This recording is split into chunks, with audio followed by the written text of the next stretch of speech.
My time.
Avatar too much. Hi, chat.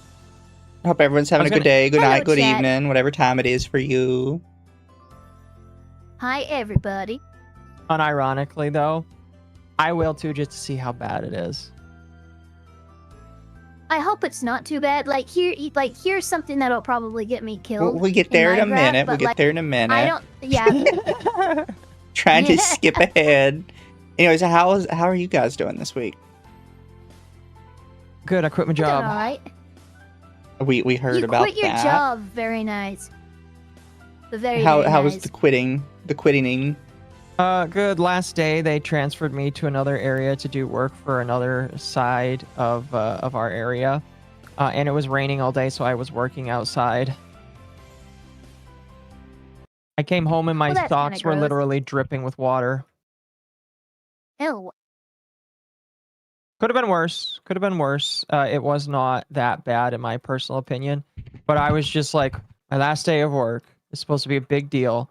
I was gonna say goodbye to all the people I kind of liked, and then it would be graceful. No, instead they're like, hey, we need you to start late, and then we also need you to go over to this side of town, and you're gonna do work over there. And I'm like, really? They're like, yes, thank you.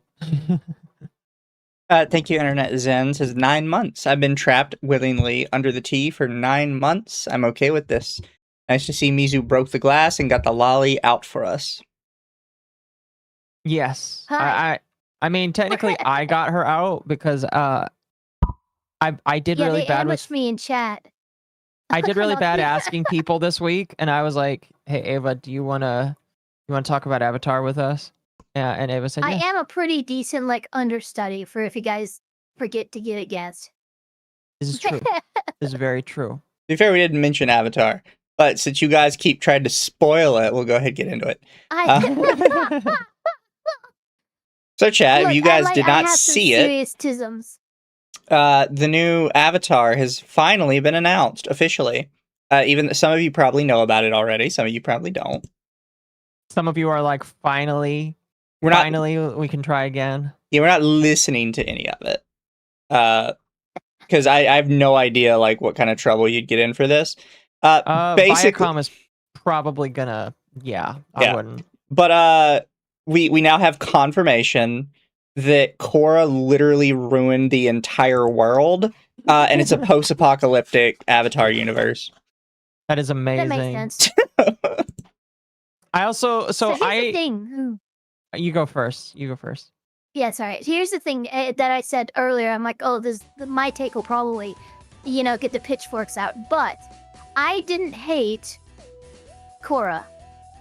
I didn't think it was nearly as good as it could have been, and there were some frustrations I had with it, but I didn't hate it. And the reason why I didn't hate it is because I'm like, if they ever make something new, I hope Korra's decisions here seriously fuck the world, and it looks like it did.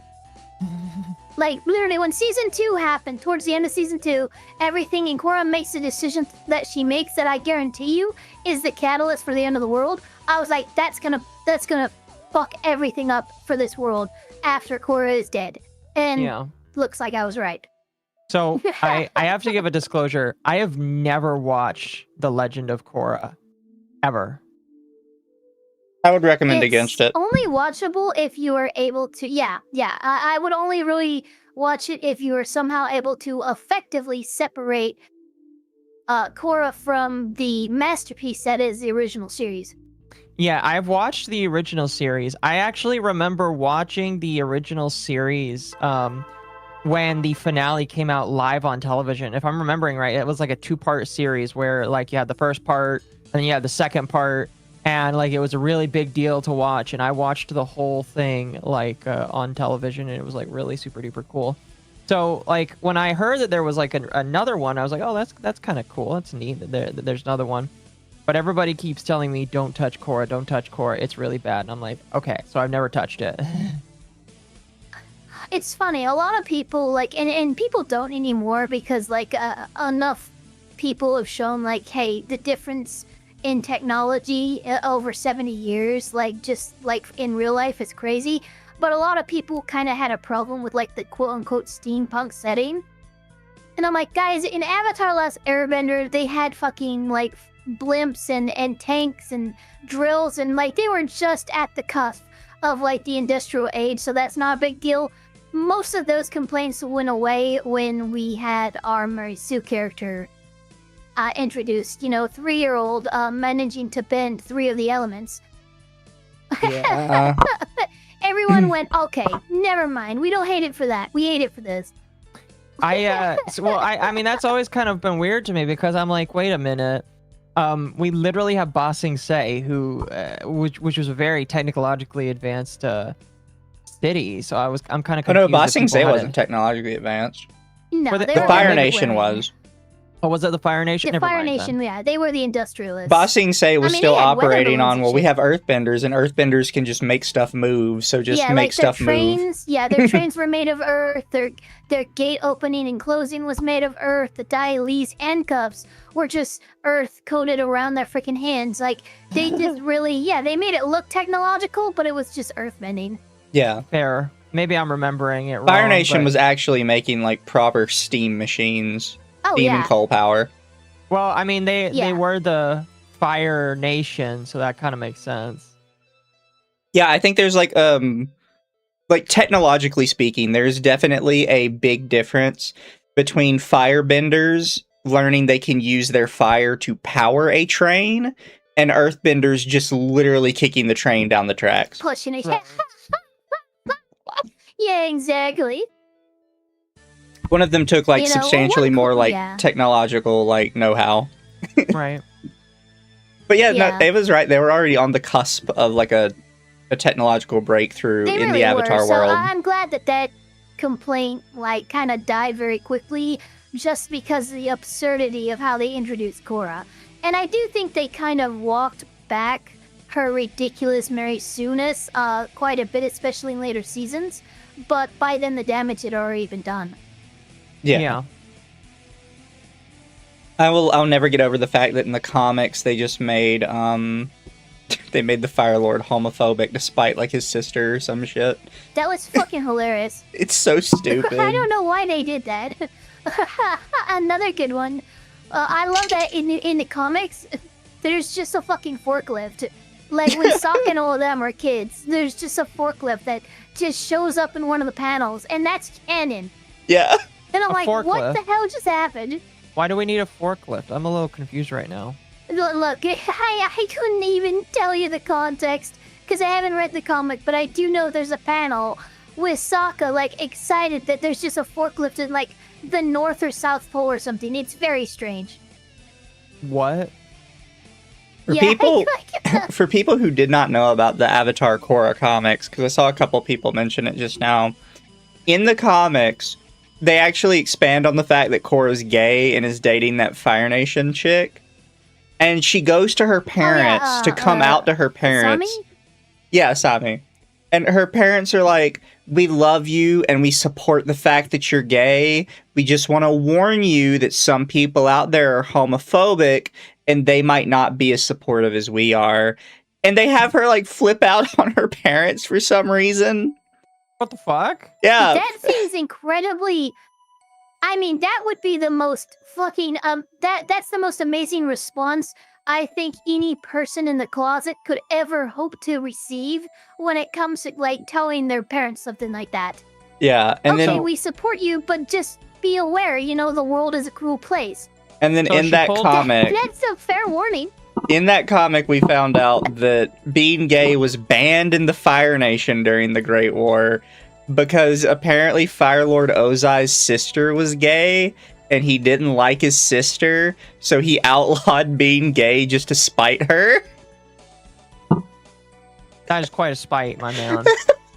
It's I mean, so Ozai was stupid. literally that petty. He was fucking crazy, but I would have taken the opportunity to probably do something a lot better with world building on why was being gay outlawed in the Fire Nation? Well, the Fire Nation is an island nation.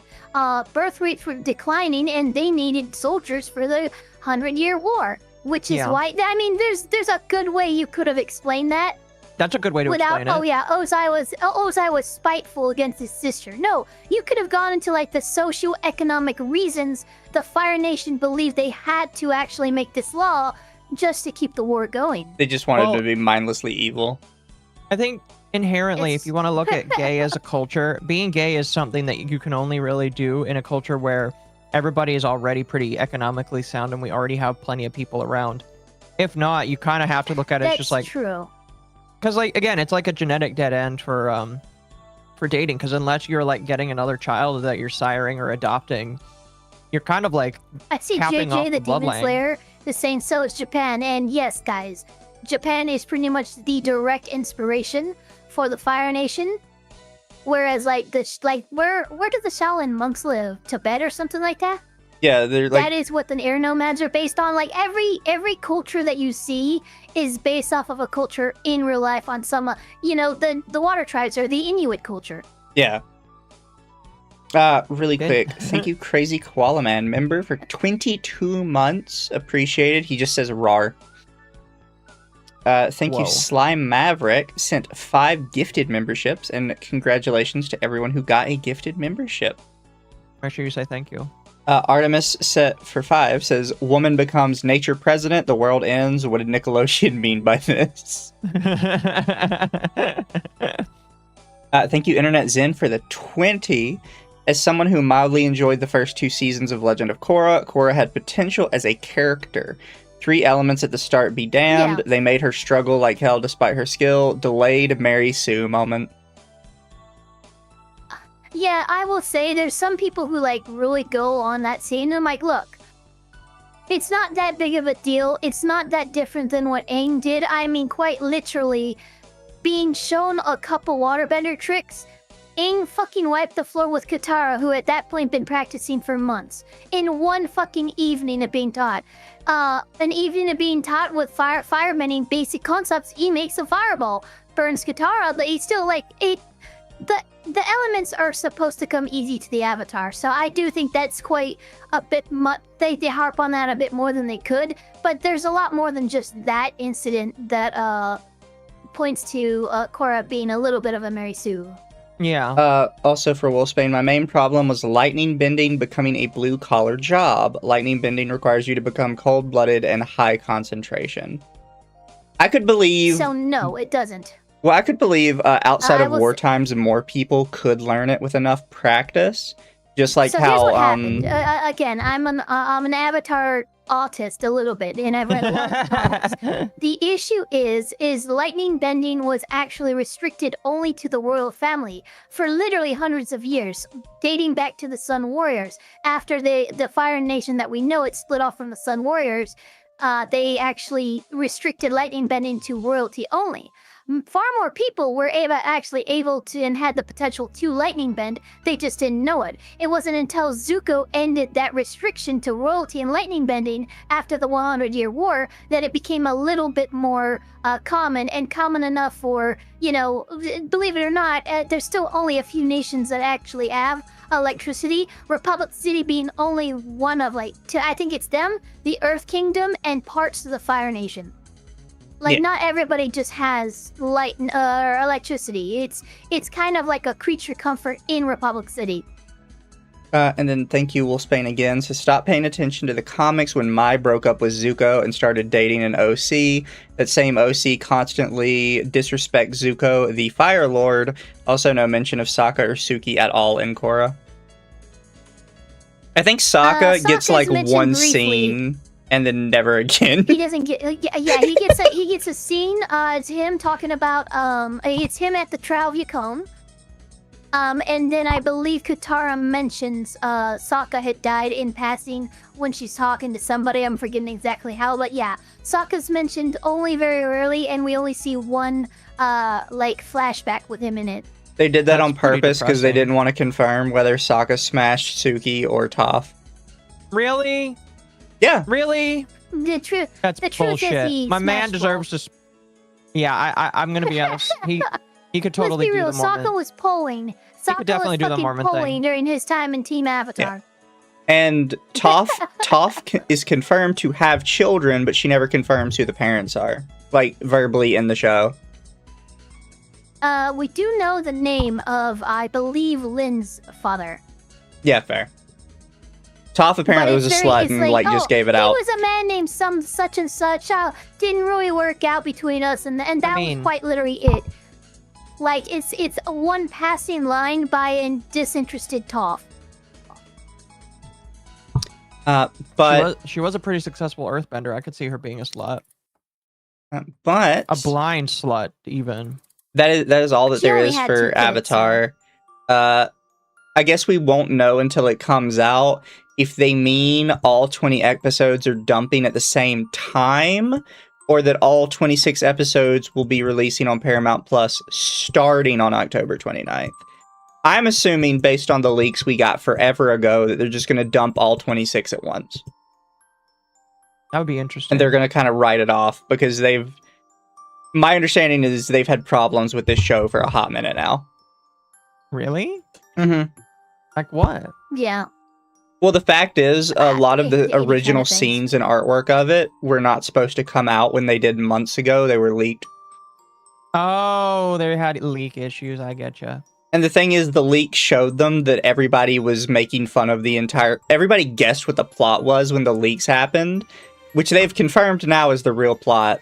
And all they saw on the internet... All they saw on the internet was just, like, mountains and mountains of criticism. Because for people who hate Korra, this confirms that, yes, Korra sucks and destroyed the world. And for people who love Korra, this just, like, feels like a spit in the face to them. Because they're like, I don't understand. Korra was such a good avatar. What do you mean she ruined the world? When apparently she wasn't. Look, Yeah, look, she was what I would call an influential avatar. She did far more in her 10 years avatar than many other avatars have in their entire life. But all change is not good change. And I knew when she opened up the portals permanently, I'm like, look, Avatar 1 did that for good reason. And I think it just might have fucked the entire planet. And turns out I was right. And again, I'm not someone who particularly hates Korra as a show. I think Korra is one of those things you have to approach with a lot of nuance. Well, and you got to think of, like, throughout... If you guys have never seen Avatar, for some of you in the chat, Aang goes to the spirit world a couple of times. There's a lot of fucked up things in the spirit world. Yeah, that you don't want to mess with. Like, there's a reason why you don't go to the spirit world. It's made for the Avatar for a reason. Yeah, like, there's probably plenty of normal animals in the spirit world that aren't that big of a deal being outside of it. But two of the big times we have to deal with the spirit world, one of them, Aang goes to a face stealer that is literally just stealing people's faces all day. Because that's great to have running around. Stealer.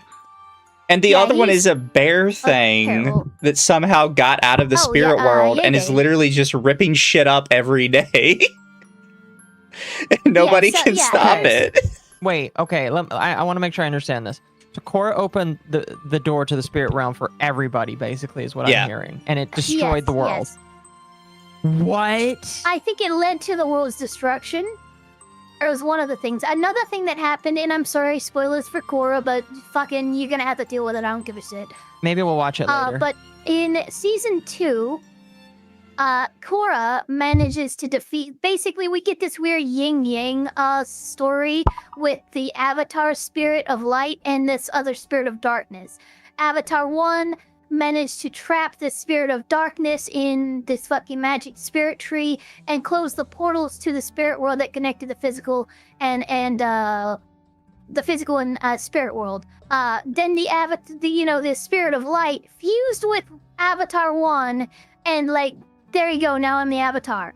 The issue is Korra, in an attempt to stop this, caused it to happen and ended up destroying the spirit of darkness. When one spirit destroys the other, they basically reform in the other until they come out. So basically what Korra did when she killed, I think the spirit's name was Vatu. When evil she kite. killed Vatu, yeah, the evil kite, literally darkness kite. Everybody calls them when the she evil did kite. That, she basically started a timer to a bomb. Darkness was going to grow inside Korra until it fucking unveiled itself again. And it sounds like something like that might have happened to an apocalyptic scale.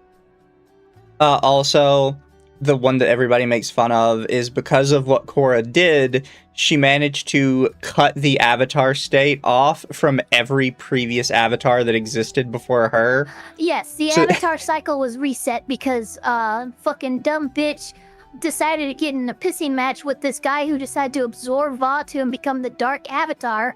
And I tell you this right now, Korra was not a show made for children because one of the most disturbing scenes is when the Dark Avatar, like, does this weird freaking, like, possessed fucking neck thing and then rips the spirit of light out of Korra and then kills the spirit of light. Yeah. Severing all the Avatar's past lives from one another. So now, the new Avatar only has Korra to call on, whereas Aang and every other Avatar had every other Avatar to deal with. this new one only gets Korra, and I'm sorry, but Korra was a shit avatar. Yeah, it was a So- common joke, is whoever the next avatar is fucked because their only guidance is They're Korra. so fucked. So, yeah, they're it's so my- fucked. If I'm understanding this correctly, Korra came in, was the girl boss that everybody expects that she was. Fucked up everything. Fucked over the entire world, and a lot of Tumblrite Twitter users like her because she's gay. Yep. Because in Okay. literally the last And that was 2 only seconds that, of the last series. episode. Yeah, there was a lot. I mean, there was okay. I will say this much because I'm sure someone's gonna fucking. Oh well, actually, and we put up their glasses. Yes, that was technically a moment earlier in season 4 that alluded that she might also like women. But frankly, no. We're going to just get up with Asami, the girlfriend of my ex-boyfriend. Yeah. For some fucking reason. Let's hook up together and then go spelunking through the spirit world, of which I just created a third portal to make shit even more fucked. Right. So this Mary Sue destroys basically a very critical portal that keeps the spirit realm, which is dangerous to normal And it people. opens them all back up, but really, but yeah. She opens up the spirit realm so that it okay, and like. As a People side note, like they never her? really explain why that's a thing. She just kind of says, well, I'm gonna do it. And they don't really give a reason as to why. It's the most retarded thing. Through all season 2, they are desperately like. What happens is, in order for the dark spirit to escape his confines, both the northern and southern portals have to be open during an event called harmonic convergence. Korra is tricked into opening the first portal at the South Pole. Or is it the North Pole? It doesn't matter. The entire rest of the season, they are desperately trying to get to the fucking portal to reclose it because she realizes she made a horrible mistake. She finally fights hard, fucking gets through everything, and then what if Avatar 1 made a mistake when he closed the portals? I'm gonna keep them open for change. Yeah. It's literally change for change's that's sake. the whole thing. Yeah, it's quite, it's... Even though the universe has been doing Sorry. just fine for literal centuries with it and shut. Avatar 1 might have had a fucking good reason for closing the goddamn portals. Let's just ignore all of that wisdom. Yeah. So, She's an idiot. There's a reason people don't like Korra. and again, people like Now, really to like be her fair, just for because she's some a reason, lesbian. her actions during harmonic convergence did quote-unquote bring back the airbenders. But frankly, the cost just for the return of the airbenders was too high, in my opinion. It's not good. Well, yeah, now you've killed the whole world. Yeah, And yeah. Oh, cool, you brought back the airbenders, but everyone's dead. I just feel like I'm listening to one of the worst because again, like I'm sure that the story, like the overarching story, sounds like it might be interesting. The world sounds like it might be interesting, but it just sounds like Korra sucks season ass. 1 is great. Like it just sounds like Korra is even much horrible. of season 2 is pretty good, and I love the story of the first Avatar. But like everything after season 2 is quite literally Korra reacting to the consequences of her own action, and it almost killing her multiple times. This Like sounds, quite literally, it's just a fight for her survival, and it's her own fault. this sounds amazing, and I feel like I have to watch the series one day just so that I can hate on You know it. what? We could put it on our Rumble Watch Along Well, after Death Wait. Note. we have to figure out if we want to watch. Yeah, I was gonna say Death Note first. Death Really Note quick, first. so we can move Yeah, Death past Note the is Avatar first. stuff. Wolfsbane for 2. Yeah, Mai and Ty Lee weren't mentioned in Korra. Mai wasn't because they kind of shafted her after the Zuko comics, so they sort of shoved her into the Nethers. Yeah, but Ty Lee was. She was the one who what's his face? Who, Ty Lee was God my damn it, favorite. or hit Amon or whatever. Ty, like, chi blockers, and the entire idea of chi blockers came from Ty Lee. Yeah. Although she is only mentioned once in Korra, she is mentioned in Korra. And then Massive Doge. It's like a bad Ayuska trip, but it's real. Sart now says, so progressive this Korra, she just wanted the poor marginalized spirits to live in harmony with the world. I see what you did there, and I hate And then it. But by the actively same tried token, to, and then I love actively it. tried to kick them out when they were a part of the world. Yep. Massive Doge for $5.67. So the new avatar has to reestablish the link to past avatar by traveling to the hometown of the past avatar. No, there is no more link. The avatars are completely severed. No, yeah, forever. the link is gone forever. They will never recover The it. only person she can contact is Korra. Yeah. So good This luck with new that one. avatar. That is amazing. And then thank you, Grolgar. Just have your character munch a little carpet. It'll be popular. That's unironically how it worked for Korra. A little Yeah. carpet. Eating vagina.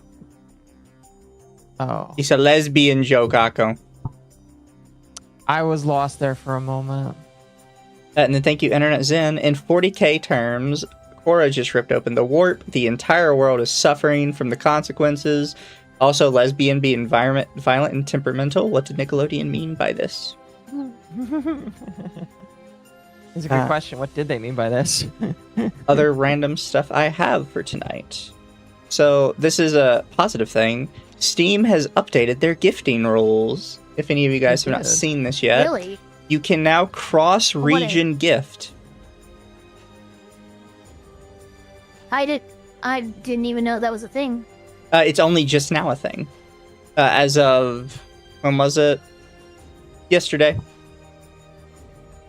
I guess so that my statement is I guess that was never a thing.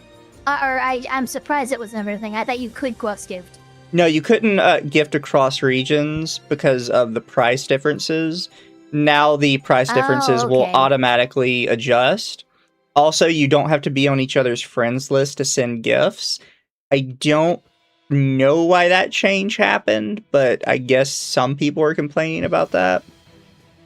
I can't imagine not gifting to somebody, or I can't imagine gifting to somebody that I don't consider a friend enough to have on my Steam friends list. I have a great rebuttal, Mizu. Do you know how many people that want to give you and me things, but they can't because they're not on your friends list? I mean, fair. But I don't think it's just for streamers. It just seems like that would be the only situation, but I guess I will accept that other situations are possible. But this is important, chat, because Steam stays winning forever. Yeah. And second, I'll be right back. I'm making Papa Elk Paris some popcorn. Okay. Nice. Another thing I wanted to bring up. Otaku was upset with the jobless reincarnation, so they made an article about how they're not going to talk about jobless reincarnation. Why? It's so inherently funny to me.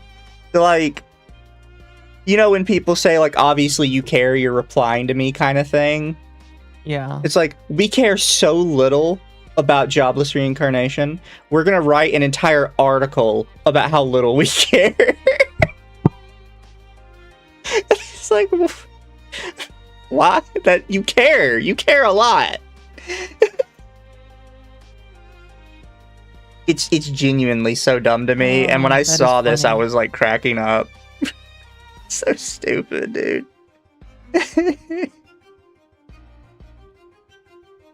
Ugh. That is funny, though. And their tweet was, please stop recommending it. The fact that the protagonist of the story is a 50-year-old groomer in the body of a teenager isn't a positive for me. But there's another simple reason I can't recommend that you waste your time on it. It's just poorly written. Is it? No. Oh. I personally don't like it. Not because it's poorly written, it's just not my kind of story. Yeah. But they can't just say, like, this is a problem with people these days. They can't just say, I don't like it. They have to have a reason why they don't like it. You know? Right. They can't just be like, yeah, you know, it wasn't for me. I don't like it. They have to be like, no, you don't understand. It's factually a bad show, so I'm right to not like it. It's like you can just not like stuff sometimes. Yeah, I would agree. It's fine to just not like a show. But it is kind of cracking me up a little bit. Obviously, you need to have a reason to not like the show, Mizu. Yeah. I had this one. So there was a movie that came out called The Odyssey, which yes is based on the Odyssey, the big story that's famous. The Odyssey, the Odyssey. It's hard for me to like explain the Odyssey. I feel like you just kind of know it. You know what I mean? Yeah. No, yeah, I know what you mean. I know what you mean. Yes, it's based on that Odyssey, and people didn't like it. So on Rotten Tomatoes, it says that the audience score was 97%. But apparently, someone went into the JSON data, and found out the actual score was 56%. Mhm. So they That had makes more sense. They had this big article. So Rotten Tomatoes says the Odyssey has a 97% audience score. The raw data proves it's actually 56%. Rotten Tomatoes made a major change to how audience scores were calculated back in 2019. Many people didn't realize what happened, but the single change is why the Odyssey score currently sits at a glowing 97%, yet standardizing the data properly reveals it's actually 56%. Discrepancy comes down to how RT creates the verified audience score versus the all audience score. And this is actually a thing that if you were paying attention, like you actually cared about it, Right. people did call out that this was happening years ago.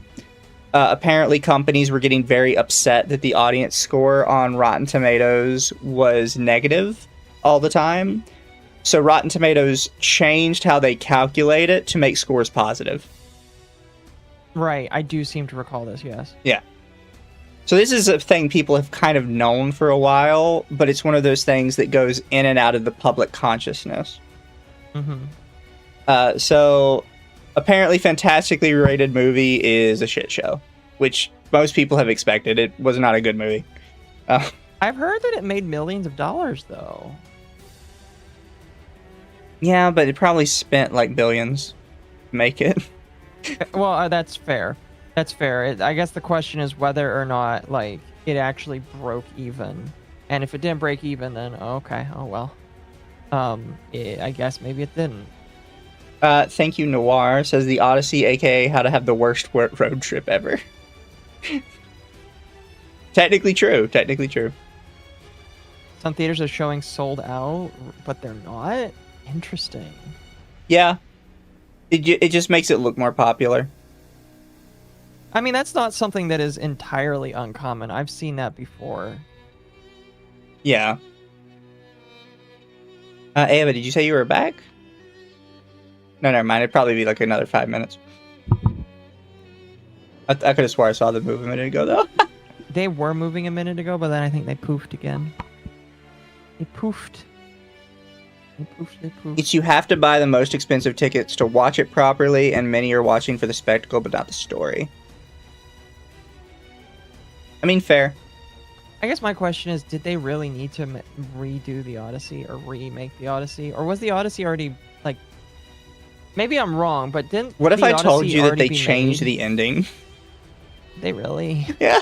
How can you change the ending of something that's historical fact? Well, it's not historical fact. It was a Or was it a book? I It can't was a book. remember. It was That's Homer's where- you The know what? Odyssey. You're right, because there's no way that some of the shit that happened in the Odyssey is real. I'm like, wait a minute. There's some gods and shit that happened in this movie. There's no way that's real. So at the end of the Odyssey, your boy gets home and he ascends to the throne because Yep. that's what you do. Yep. In the new Odyssey, he gets home and he turns down the throne because he basically says it's like a spoiled and privileged position to be in, I and hate he's it. not about that life. I hate it. And it's like, And what? Hi, Eva. I'm back, I sir. hate it. We're talking about the new Welcome back. Odyssey movie. Yeah. Well, I still have to watch it, but So you didn't I'm hear me upset spoil it then? for probably. No, I didn't hear you spoil it, but I'm upset because I did get part of it spoiled for me. And this might seem like a minor point for like a lot of people, but one of the funniest scenes in the Odyssey, as you read through it, is the nobody scene. With the ogre, or not the ogre, the Cyclops. And they cut it out with the reason I quote, it wouldn't translate to a modern audience. And that pissed me off because I can think of like 3 different comedy shows that consistently do misunderstood like bits like that, and it fucking kills every time. Yeah. Right. It's something that we still do today because it was so like universally It's obvious. fucking hilarious. Who did this to you? Who did this to you? Nobody did. Nobody. Oh well, fuck you then. Get out of here. Yeah. What? But nobody hurt me. It's like the hey, did you see Now go through here? Who? Now? Did you see him? Who? And I did like. It's fucking funny. Every time it's fucking funny. I see it done. To not spoil Ava, I will just read the first bit of this. Massive Doe says they're literally changing the moral of the story. They did. For some bizarre reason. Did they actually? Yes. Fuck you. Get out of here. God damn it. I'm not even gonna watch it now. And then Internet Zen said, loosely based on Christopher Nolan inverted the story for the modern audience. Bro is a hack who couldn't write the Nobody Cyclops scene because it'd be too hard. 1997 version is better. I do seem Yeah, to I remember the watching that for 97 school. movie. Like for school, I watched it. Well, we got on this topic because people did some reading, and on Rotten Tomatoes, The Odyssey has a 97%. However, if you actually look into the data, the actual audience score is 56%. It's just straight up lying to you. Yeah, it's just yeah. I saw that part. I also just got a message from somebody who's watching.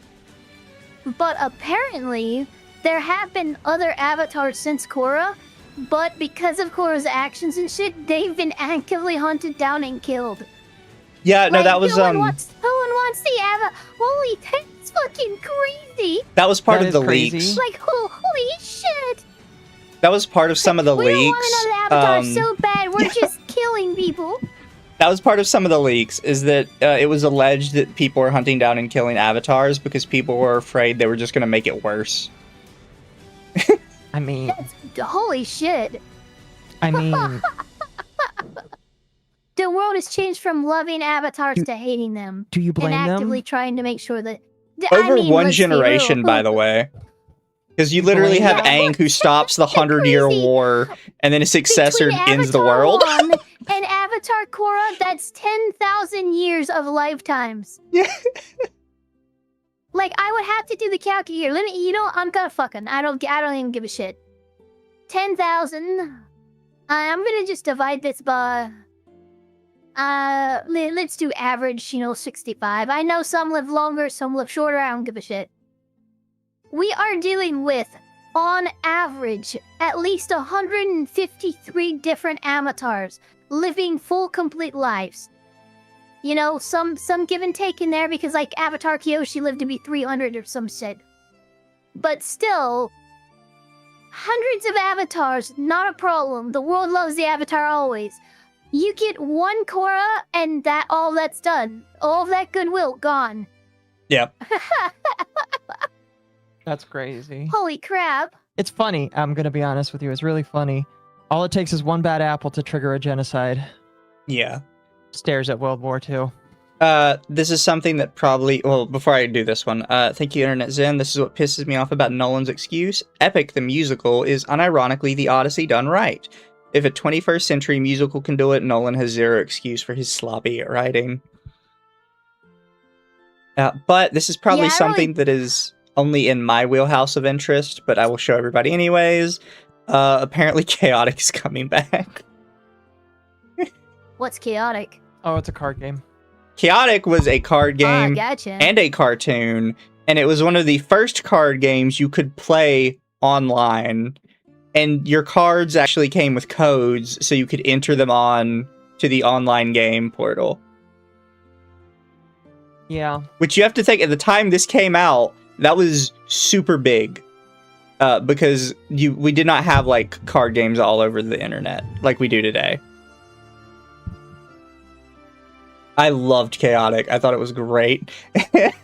We'll see how it goes. Maybe you'll be able to get your hands on some of those cards before they get scalped by random ass people. Fucking, who would scalp Chaotic?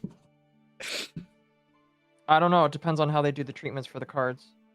Yes, it is officially coming back, and you are correct. There are people that have like been all over the board with it. Not sure if it was coming back or not. I mean, like, that sounds exciting. I've never played Chaotix or watched very much of it, but I know that you like it. Yeah, it was good. I remember it being good, but I was also a kid, so you gotta Yeah. you gotta give me like some leeway on that. I could be remembering it horribly wrong. Well, I guess we'll figure that out once it comes back fully, and then you can like buy some, play it, and then figure out if it was bad.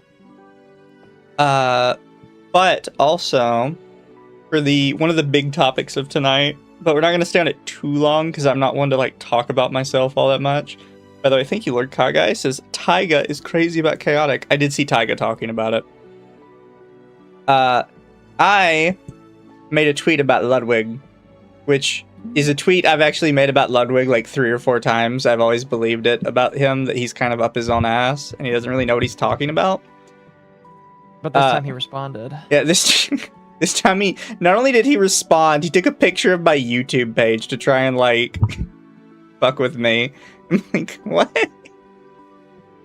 Well, he thought it was a good way to own really? you, but like, the thing that's really funny is he takes pictures of YouTube live thumbnails, which I won't spoil it for you, but basically, it's funny that he's doing YouTube live thumbnails on this, and yeah, no, I just thought that part specifically was really funny, that he's just showing your live thumbnails instead of I don't know, your regular videos.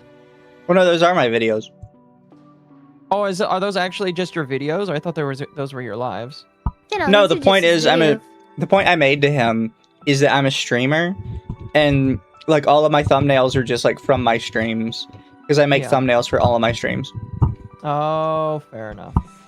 And he's like, we're not talking about streams, we're talking about videos. It's like, well, I'm a streamer, so obviously I would be talking about streams. Also, the event you were at was literally called Streamer University. So... Yeah, sorry, dude. But there were multiple fun little things from his Streamer University that I could have sat down and just made fun of all day. Like, he opened up the event or his class at the event by saying that basically 0% of the people he taught the previous year were still streaming.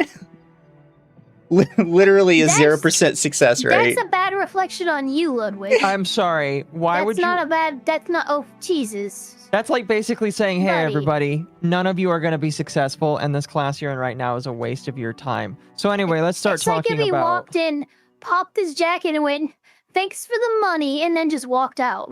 Actually, I think the people that were attending allegedly were attending for free. I think. I could be wrong about that. You know what? For free, it's still too expensive. For Ludwig, I agree. Yeah, so I think a lot of people misunderstood what Streamer University was. It's literally just they invite some big streamers to basically give mini seminar classes to a bunch of quote-unquote up-and-coming streamers.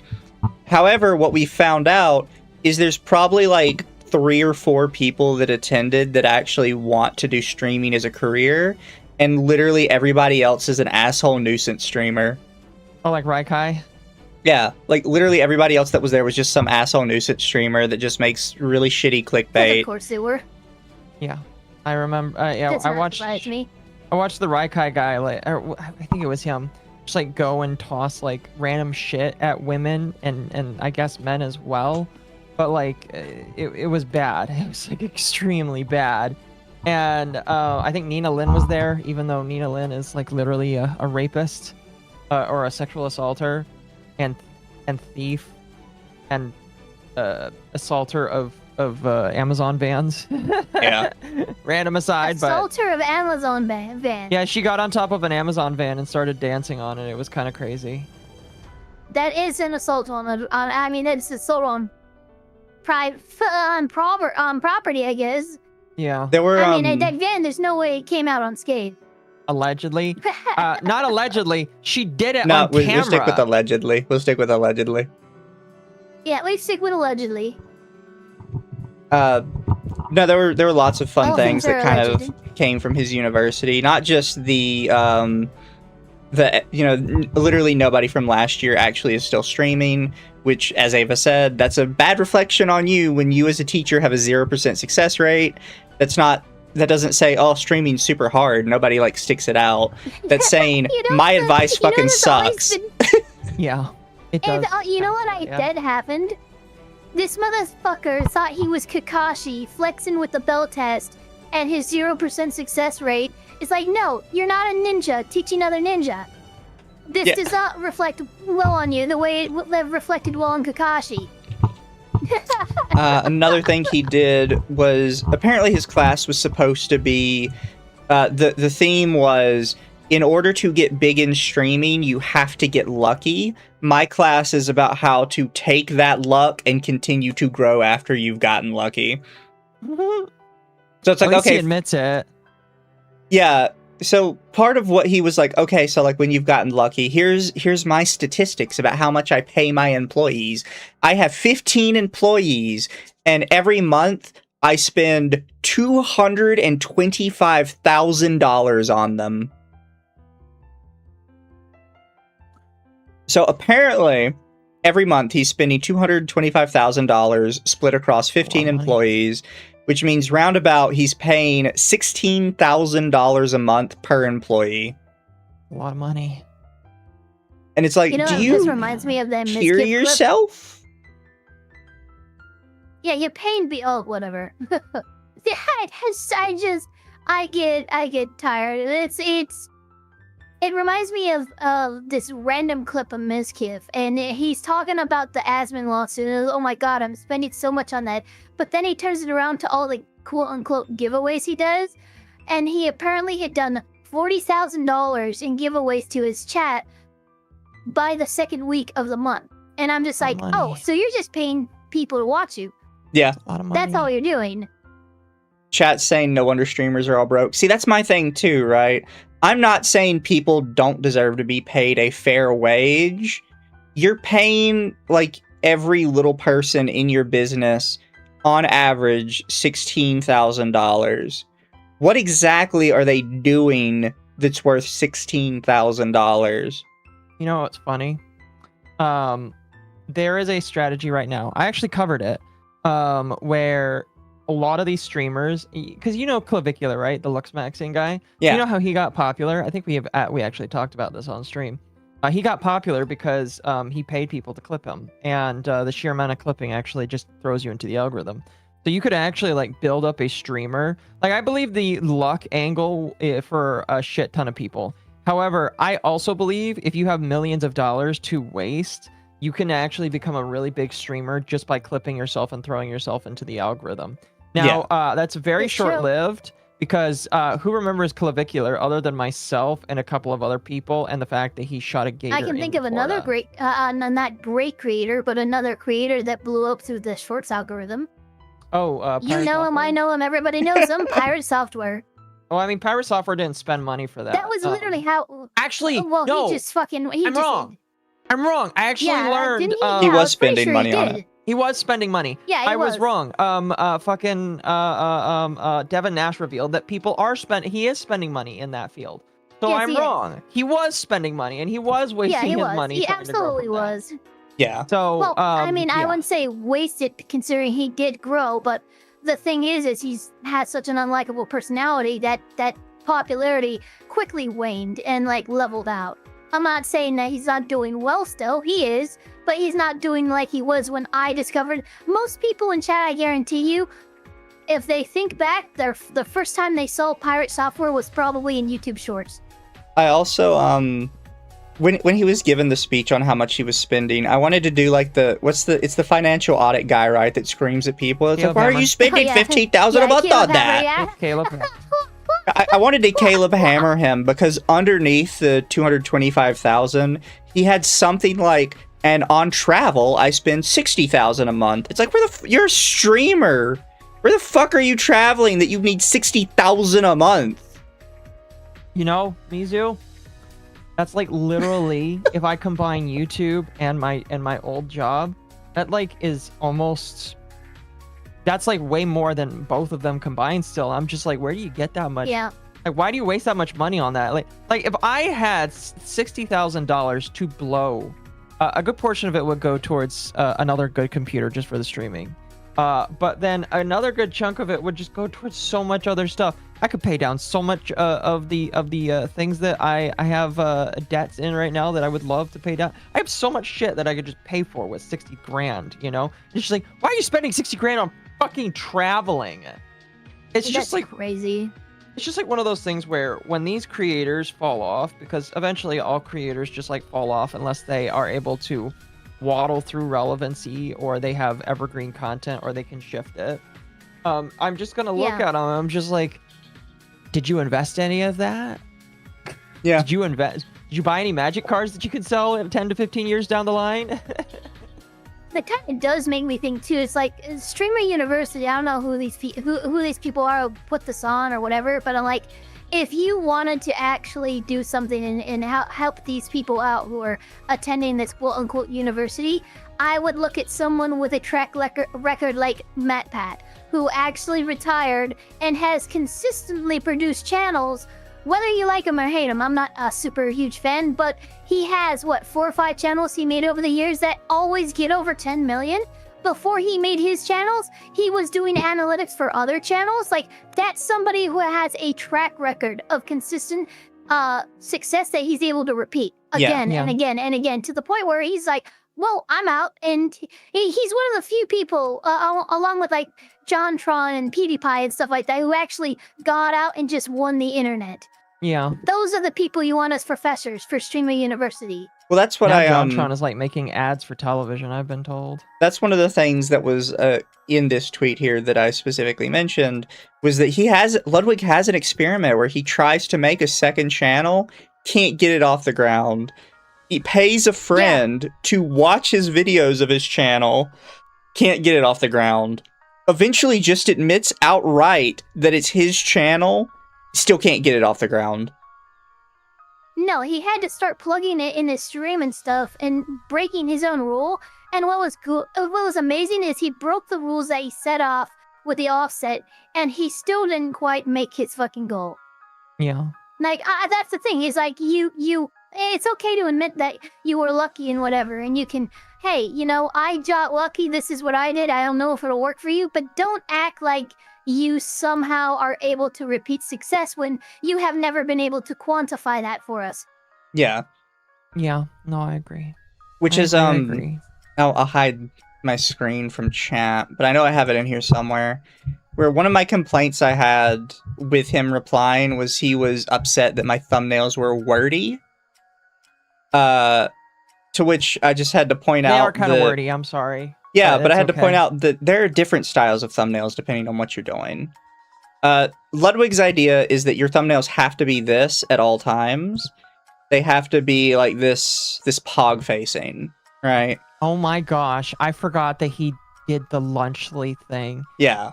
Which, by the way, is a scam, and you should not buy Lunchly because some people have found mold in their Lunchlys. So be very careful. And in my opinion, if you're a smaller creator, these thumbnails don't work. These thumbnails work for Ludwig because he is Ludwig.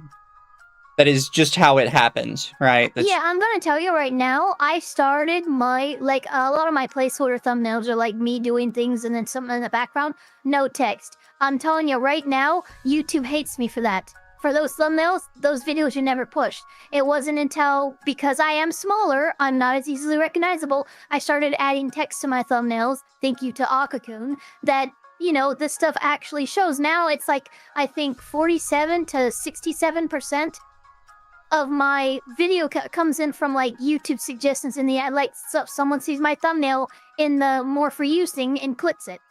Also, before and that only started happening after I added text to my thumbnails. Before somebody in chat mentions it, and this is something I didn't like try and fight him on because I don't believe in like numbers gaming stuff. Look at the view counts on his videos when he's telling me I'm not doing anything because I only have a couple thousand views on some of my videos. I don't think people realize just how poorly his videos do. Yeah, they really do not do well. Like, You're I'm sorry, at, those are I his, think almost those are his 4K now, right? videos? Mizu? Those are Ludwig's videos. Those are his videos? Yeah. Yeah, Mizu. What's your current sub count? 3,000. A little over 3,000. I thought you were you're a little above me. You're closer to 4K, I'm pretty sure. I'm getting closer to 4K, yeah. I'm like mid 3,000. Yeah. Ludwig is Yeah, like... you're mid 3,000. Yeah, chat mentioned Ludwig is a 7 million sub From what I channel. saw on his screenshot, 1.2 to 3.5 views per video. K views per video. That is a retention rate of anywhere from 50 to 65%. Now, how many subscribers does Ludwig have? Yeah, it's 7 like million. 7 million. But here's the thing: All right, sub we are channel dealing count doesn't count with less anymore. than 1%. We are dealing with less than 1% viewer retention.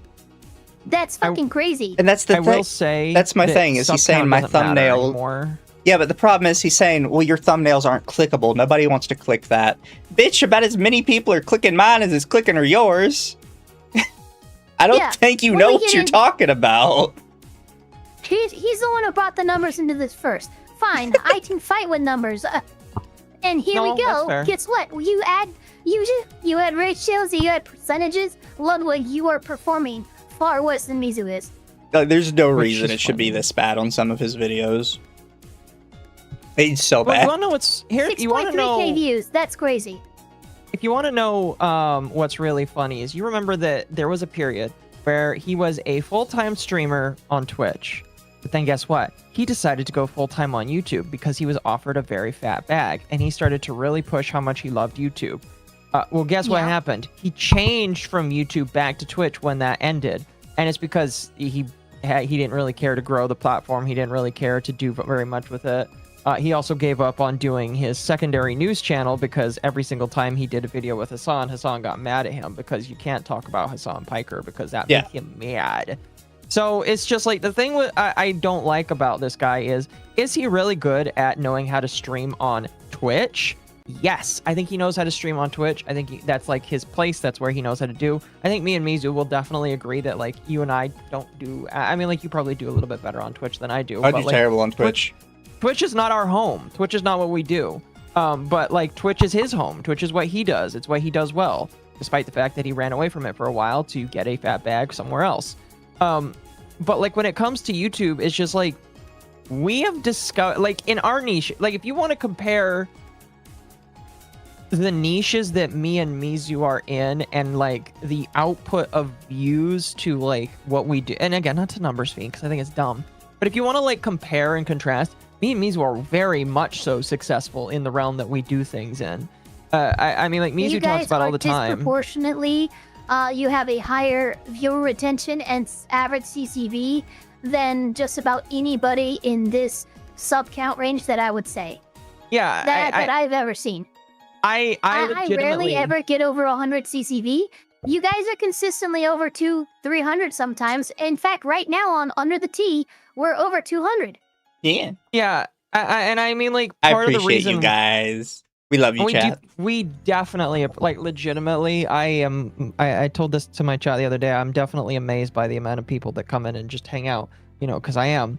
But it's just like, you know, I'm not going to consider myself an expert by any means.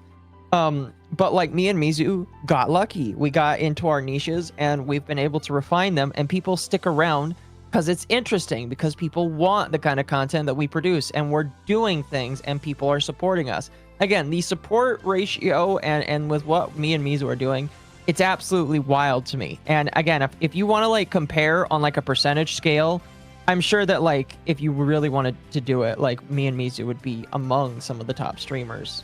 Really quick, I do want to touch on the supers, because we have 4. We have Noir says, the best teacher I've seen from the clips is this one black guy who said you have to have a love for streaming and have a passion for it. That is something I tell people a lot when I give advice, because I do have some VTubers ask me for advice. I'm like, you have to cover content that you enjoy. If you don't enjoy it, your fans know that you don't enjoy it. They can kind of feel it through the screen. Yes, they can. That's why you only do what you like. And then Start Now says you'd have better return on investment doing a gender study degree. Ludwig is scamming his audience in real time. That's also why I'm considering never doing creative writing class. Thank you, Red Oh, Hair. Jesus. Thank you, Red Hair Cross. It says it's the fish, the octo, and the elf in dire need of correction. So, do you guys want to... I decided to do calculations, and I did his 7.2 Yeah. thousand view video. Which, by the way, 3 weeks ago, only 7.2 thousand views. That is 0.0072% retention rate. Sounds about right. He is several degrees lower than even a fraction of a percent. Right. It's rough. Well, I'll say I'll say this because like there was a moment where I ran ads on YouTube to see about expanding my audience. Definitely got advice from somebody else to try that as well. And I stopped doing it for a couple of different reasons, but one of them is just like, they're empty subscribers, and I don't want empty subscribers. I definitely don't grow as fast as some of the other channels, in terms of subscribers, but that doesn't matter to me because at the end of the day, subscriber count does not matter. What matters is who sees your video, who clicks on your video, and who watches your videos in the grand scheme of things. So it's just like, would it be nice if I did grow and I did have all these subscribers, and am I aiming one day to have 100,000, 100,000? That would be great. Yeah, obviously. But, I'm not pushing to be like an absolutely massive VTuber drama news creator. That's like not my thing. Also sounds very gay in my personal opinion. Yeah. My goal is to be good at the level because if I can like maintain and do good at the level I am, YouTube sees that. YouTube sees that, and YouTube will continue to boost my content because of that, which is why I continue to do what I do. So, I will say, because Ava's already replied to it, and Ezahara said it, I did a lot of reading on numbers when I first started streaming because I wanted to have a realistic expectation. And I think I got a severely unrealistic expectation in the opposite way. Because I found out that when it comes to YouTube and it comes to videos, the average business considers 1% retention rate ridiculously successful. They believe that if they can get very healthy. Yeah, they believe if they can get 1% of their subscribers to watch a video, that it is a very successful video. Which is something I try not to emulate because I'm like, I want to be higher than that by a lot. Well, I mean, I try to be higher than that as well. I mean, I look at some of my videos, and it does vary by topic and subject. But like the fact that at 16,000 subs, I sometimes get 3,000 to 5,000 views. That's like 30 to 50% retention rate. Thank you, Internet Zen, Bloody Hell, Nux, whose channels are basically Nux and Orb posting the streams, and Nux Taku having juicy segments these days. It's more views than Ludwig, and Nux has soiled himself at this point. Yeah, I just looked at I just calculated your viewer retention on your last Loctism video for your CCV, and you are actually... That's like 12%, dude. Yeah. I'm at like 3%, which is pretty good. But holy shit, man, you're fucking doing great. That is pretty good. I'll also say that I think a lot of people don't know how streams on YouTube work. Because I was getting a lot of replies from Ludwig people saying, oh, well, streams are obviously going to be a higher number than videos. Because that counts active people watching. I'm like, well, first off, that's not obvious. That's not how that works. But second off, I can see my own statistics. With my followers specifically, well over half of my views on a stream come after the stream is done. Yep. Now, are you talking within the first 24 hours, or are you just talking overall? Because YouTube doesn't finish calculating. YouTube doesn't finish calculating views for at least 24 hours, so you have to like take a look at that number after 24 hours. Overall. I check mine after 48. Okay, fair enough. And then Artemis says, what about all the VTubers trying to copy Streamer University, clearly banking on the clout, but deep Delulu thinking it's easy? I was going to bring that up. There are some VTubers, Alara included, that is trying to bank off of the Streamer University thing by bringing up their own thing. And my whole thing is Before just like, we get too deep into that, I did just want to clarify because I had brought up this picture. I had not brought this up to like try and numbers game Ludwig. I'd actually brought it up also to complain to Occo because I believe there are all kinds of different ways to do thumbnails. Multiple channels are very successful with different types of thumbnails, including super wordy ones. Some of my favorite channels are super wordy. Yeah, mine too. There are plenty of channels that do super wordy. Okay, a narration thumbnails. channel is a bad example because I hate narration channels. I pulled up different channels. Fair enough. But I will say that like it does depend. With super duper wordy, YouTube does disenfranchise it a little bit just because people tend to click on it less. But again, you don't necessarily need to care about that. You can like do whatever you want. My personal opinion is the less you need to include with words and the more you can show with something that looks nice, the better. The fuck is that random person saying to you when you're fucking mentioned? I will say I prefer I don't know what they're replying I to. prefer a wordier thumbnail to something like a thumbnail with a little bit of wording, and it's always like a catchphrase like "They're done. He's cooked. I try went not too to do far. that. I try to do a little bit. Rematch. I try to do yeah, a little come bit on. more than that because I think that is incredibly gay and Brit Bon coded. Yeah, but 5, 6, 5, 4. Exactly. He's cooked. It's over. He's back. It's God. I hate that shit. It's very Brit Bon coded in my personal opinion to just. It's done. Yeah. But the tweet that Occo saw chat that is replying to me is mad about the SCP stuff still. You're still getting. That's not yeah, July, is he by the way. actually? That's from June. It's funny. That's fucking crazy. The SCP people are still mad at me. Bro, let it go. I'm let banned. it go. I'm blocked by multiple large SCP creators. That's funny. Like this one does. Mizu, how do you Is like a keep, like, like YouTube just channel. one guy in these huge That is creators? amazing. I don't know. These creators that are several times larger than you, just something about you gets under their skin. It's crazy.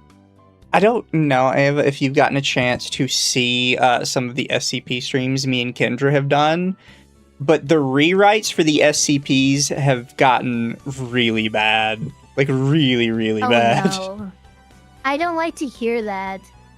I'm somebody who literally made an SCP roleplay Project Zomboid server. That's how much I love SCP. Did you get And blocked by I Dr. loved it Sherman when it was Mizu? I getting did. Bad. It's obviously gotten worse, and that makes me sad. I'm blocked by the official SCP account. I'm blocked by Dr. Sherman. I'm blocked by DJ Cactus.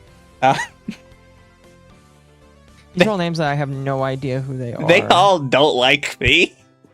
It is pretty funny though. Ava, do you remember an SCP that is a mannequin of a girl that can't be around women because it will kill them? Yes. That one has been changed to... I'll have to send you the particular log of it. That one's been changed to be really creepy and really rapey. For some reason. Oh, what the fuck? Yeah, no, it's really weird. When you talked about it, actually it wasn't you, it was Kendra, because I was like on I think you're talking Friday. about SCP-847. It might be. I don't remember the exact number. But I just remember like you talking about this, and I was just like, so it's literally just Jeffrey Dahmer, but a female. No, I think you're thinking of a different one. A little bit. I might have.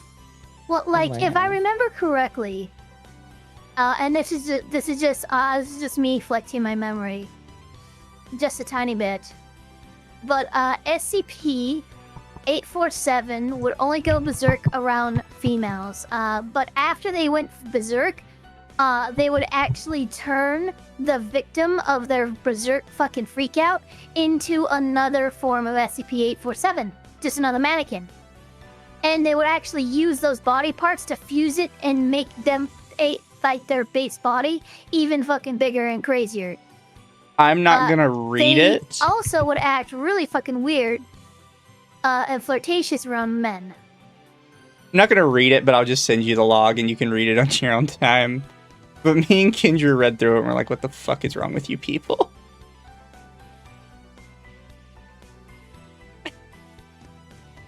It was supposed to just be a mannequin that attacks women and kind of it adds their pieces to itself somehow. Which is kind of a cool concept. Yeah, Oh, yeah, it's pretty freaky.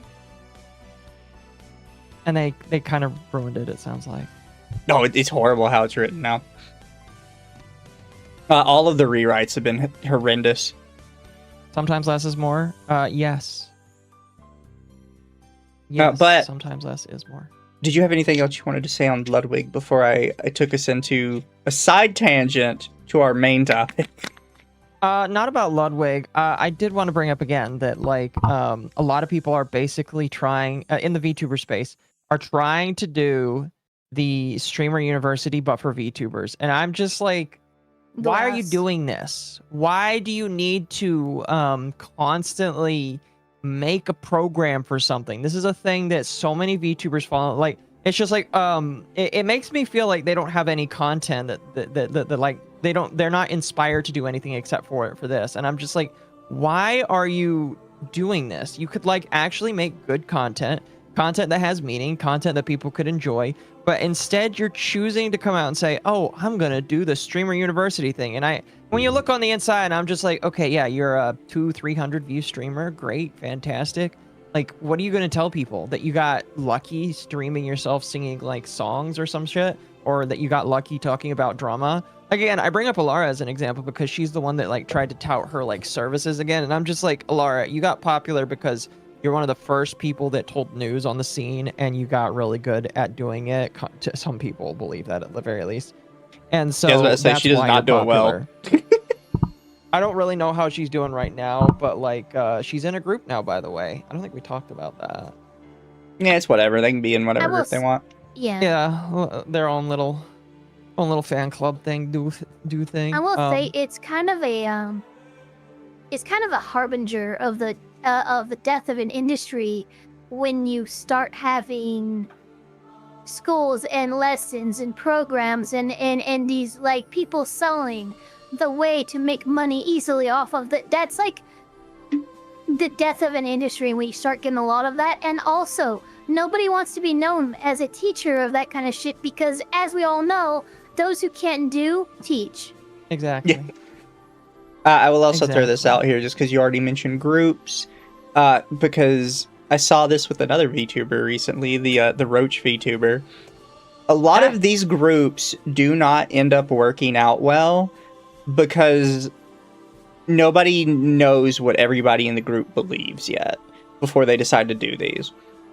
Like with bestiary stuff, everybody that's in bestiary, when I first met them, all got the speech, hey guys, I'm controversial.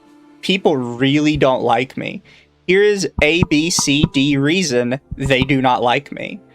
So you have to be okay with A, B, C, D reason, or this friendship is not going to work. The only person that's not controversial is Magma. Yeah. Yeah, they're about the most uncontroversial person in bestiary, I would say. But that's what you have to do if you're going to be... That's what you have to do if you're going to be in a group with people like this, though. You have to go down the list and be like, look, you know, these are the reasons we might have a big disagreement between each other. Can you look past that or can you not look past that?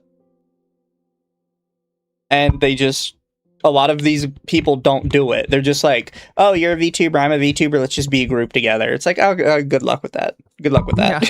A lot of people, so many people do that. And it's just like, I will say, you know, the growth period for bestiary, the thing that I think a lot of people didn't really see is there was like a year in between the creation of bestiary and the going public of bestiary. Like, it was incorporated a long time ago, but like it wasn't public until July, which is like or June. I can't remember if it was. I think it was end of June, July. But that's like the thing that I think people need to understand is good groups don't just like have a weird amalgamate. Just like good groups are not the VTards is what I'm trying to say. Good groups are people that actually like commingle with each other and know what they're doing and are happy with each other. You know? Yeah. But I was gonna bring this up because this is one that just I found kind of funny. Yes, please. This is amazing. Because, and just so we're clear, chat, no, it's not Matara. It's one you've probably seen a lot, though, because she was in a lot of shorts, the Coco Rochi girl. Posted this back in February, and I guess nobody really noticed it. It says, I'm not another lolly model racist grifter. If you want that shit, it's not me. Somebody replied, why do you have the anger emoji as part of your Oshi mark? Isn't that a well-known lolicon dog whistle / genuine question? Which you could see is not up there anymore. They said I genuinely had no idea it was a lolicon dog whistle because I'm not in those spaces. I had it in my Oshi mark because I yell a lot in my clips, and my whole marketing at the beginning was loud equals funny, and how easy I am to rage bait. My Oshi mark is not meant to be a dog whistle. What's funny is loud does equal funny. Depending on who you do it. They had this was what sparked this recently. And this was about jobless reincarnation again. I'm begging you, please stop putting the nasty ass anime all over my timeline. You know which one, not the cat girls. One of the worst pieces of isekai slop I have ever seen. Someone should check the author's hard drive. Which everybody knows what you mean when you say check their hard drive. Oh boy. They're starting that conversation again, huh? This What's post so crazy? This post was from them. It's now been deleted. Somebody says, you follow Hololive talents, and that's blatantly pro-lolicon company with having whole songs dedicated to it. Most big corpos and founding VTubers are. Please stop supporting them. They said, I know nothing about Hollow. Thank you for letting me know. It's always This is why we these have to kinds of gatekeep people. some people. This is why gatekeeping is required. This is how you get. This is In what you some gatekeep, instances, Kitsunero. This is what you gatekeep. That's not what you think. Oh, I spelled it wrong. I just wanted to show, because people might not know, like, who this is. This is their model, by the way, chat. The person that say they're definitely not a lolly, ain't no fucking way you don't know what you are. Oh, they blocked you. That's Bitch, funny. your model's chest is flatter than mine. I'll see if I could find the picture, because there's a picture with her other types of models. But this is her full model. How does she not know what she is? I have no idea.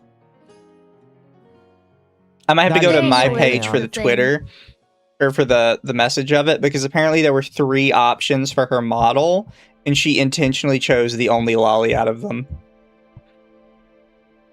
I know because somebody replied to my tweet with That it. is insane, man. It's what makes it really funny. Yeah. Wow. Wow. She could have, dude. She went with the lolly model. You know what you did. You know what you did. It cracks me up. That is insane. It'd be different maybe if they tried to. I wouldn't think it was different. Other people might let it slide if it was like, oh, it's the chibi doki thing. I'm a chibi, not a lolly. No, you put the model next to 2 other versions you could have had. Yeah. Yeah. I know what you are. Everybody in chat's just saying, I know what you are. Wow. Left one is peak. I personally prefer the right one. I was gonna say I prefer the right one too. I'm kind of weird like that. Kinda freaky. Yeah, I also kind of like that she looks bored. Yeah, this the slightly taller one does. She look looks very bored and like she just woke up from a nap. I love that. The mommy one, you know what's crazy is the mommy one doesn't even look that good. I'm gonna be weird. It doesn't look as inspired as the other 2 at the very least. Am I weird? No, I'll agree. It looks kind of generic. It looks very generic to me. The mom, the daughter, and the uo. Exactly. But Just for no, reference it's sake, They kind of specifically chose to be a lolly. The Lion, the Witch, and the audacity of this. But this was the first time I had ever been exposed to her, like, her Twitter. Right. To which I will say, chat, take my advice. I've said this for years. If you ever want to know, like, what kind of person your favorite VTuber is, don't go to their Twitter. Go to specifically their reply section. Oh, yeah. It's a good way to 100%. A lot of people get a lot more mouthy in their replies because they think people don't look at it often. With that that's said, actually a good tip. With that said, because I don't want to harp on her too much, we were going to talk about Miia tonight. But before we get into the main story with Miia, I wanted to talk to a side story about Miia that happened a couple days before. Where she had... Because for me, those of you who don't know with the Miyasu situation, she kind of hit the front page because she got a... Well, first off, she hit the front page because she said something allegedly transphobic forever ago. But she hit it more recently again because she had gotten it's like the Sonic Partner Program or something. Yeah, and a bunch of people started spamming Sega about her until they kicked her off of it. Because Sega of America is what? extremely paused. Yeah. That's weird. So ever since then, she's kind of been like in a beef with VTubers in general. But recently she downloaded a free model of Shadow the Hedgehog, a free Shadow the Hedgehog VTuber model. And she complained because she was playing with the toggles on it and found out they put transgender surgery scars on it. What the fuck? Shadow is a dude. I am one of the people that do genuinely have this opinion, because I'm kind of publicly like, I don't mind trans people. I'm friends with trans people. They never bothered me.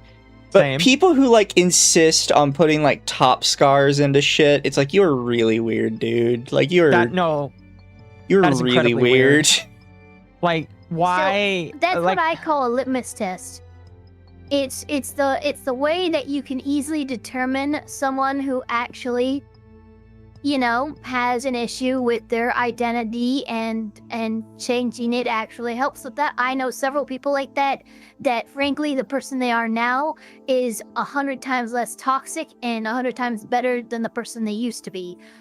However, the people who focus around being trans like a trend and the stuff around just being trans, top surgery scars, HRT, all kinds of little things that they do. Like when you make a trend out of body dysmorphia in general, than actually dealing with it, which is what real trans people do. That's where basically you can separate the wheat from the chaff, and the real from the face, the posers. No, yeah. Yeah, but people were dogpiling them again for this. Be like, oh, if you don't like it, don't use it. It's like, yeah, no, I agree with that. But at the same time, there's nothing wrong with pointing out that you guys are really fucking weird for this. Again, why surgery scars? For Shadow the Hedgehog, a canonically male character in the Sonic the Hedgehog sphere. That makes me feel so weird. Yeah, I think that's the thing that a lot of, and that's how you kind of can tell that these people probably aren't like in trans because it's something they are. It's like it's genuinely a fetish for them. Because I feel like an actual trans person would be like, even if I know someone who's trans, they had top surgery.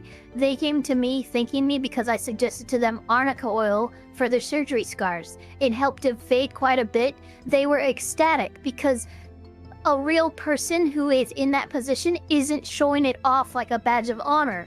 It's a scar that's a reminder of what they used to be. They would give anything to not have that scar be a physical reminder. Yeah, exactly. Yeah. It's one of those things like, why do you constantly need to remind yourself of this? You won, you did it, you did what you wanted. Why is this something that you constantly need to remind yourself of? It's just mega fetish. It's weird. It's so weird. It's funny No, it definitely too, is a that fetish, same person, I remember when they first came out, and they came out to a friend of theirs online. And that person ended up being one of the people who it's a trend to. And they told them, who this person, mind you, is fully transitioned now, an awesome person, making their own comics, just freaking rocking life, right? They came out to this trans friend of theirs, the first trans friend that they met, and they said that, oh, you're not trans because you haven't suffered enough, and all this other, like, bullshit. And I'm like, oh my god, What the fuck? I'm so sorry that was your introduction to they do not represent the actual community that you're trying to be a part of. That sounds like a poser, and I'm so sorry that was your first experience. Yeah. You know, in my mind, actually somebody who dealt with dysmorphia on a level that, you know, changing helped them. You could have quite easily just turned away an actual trans person that way. Exactly, yeah. Yeah. What happened in Red? Uh, I don't know. But that was obviously not all, because Miia started a bigger discussion when they posted this. Said, you're going to decline my request because I don't have the same thank. There goes close to $500 you could have earned, but you decided to be unprofessional. It says, the commission has been declined. Thank you so much for your interest in my work. I really appreciate the support. I won't be able to accept your commission due to a conflict of ideals. Have a wonderful life. So this kind of pulled out a bunch of artists that do not know what the law is. And it caused like a lot of people to get super upset with me because I pointed them out what the law is. So to kind of teal-deer it for people that don't get it, it is not illegal for an artist to turn somebody down because of like their political ideals, right? That we've kind of had this tried a couple times in courts, and courts typically uphold that. However, a lot of artists were like, well, as an artist, I'm allowed to turn down anybody I feel like for any reason. It's not any reason. There's actually a specific list of reasons you're not allowed to use. A list of federally mandated reasons you can't use. What, like political affiliation or religious affiliation? You can't do it for like race, gender identity, shit like that. Mm-hmm. Which then led to a bunch of artists complaining at me again, because then like, oh, what about that Muslim artist that refused to draw the gay piece? And they're like, no, that's you're thinking of a different thing again. So, and this goes back to kind of what the stream title is, and what a bunch of people mentioned in it was the gay bakery cake. Yeah. For people who don't know, and just so we're clear, this couple was assholes because they went around to like literally 50 bakeries in town in hopes that one of them would turn them down so they could file a lawsuit. They literally went to like 50 different bakeries to try and file this lawsuit. They were assholes. But they go to a bakery and they say, hey, can you make us a gay wedding cake? And they ask them to specifically put like, you know, gay stuff on the cake for the gay wedding. And they said, look, we will sell you a cake, but we will not like cater a gay wedding because we don't believe in it. And it went through the court. Some people only know the first part of the story where they lost the case. They appealed the case and they won on appeal. Uh-huh. Which I don't know why everybody just didn't know that they won on appeal. It was kind of a big deal because I think it got really close to the Supreme Court, if not all the way. It was kind of a big precedent-setting case. It was a very big one.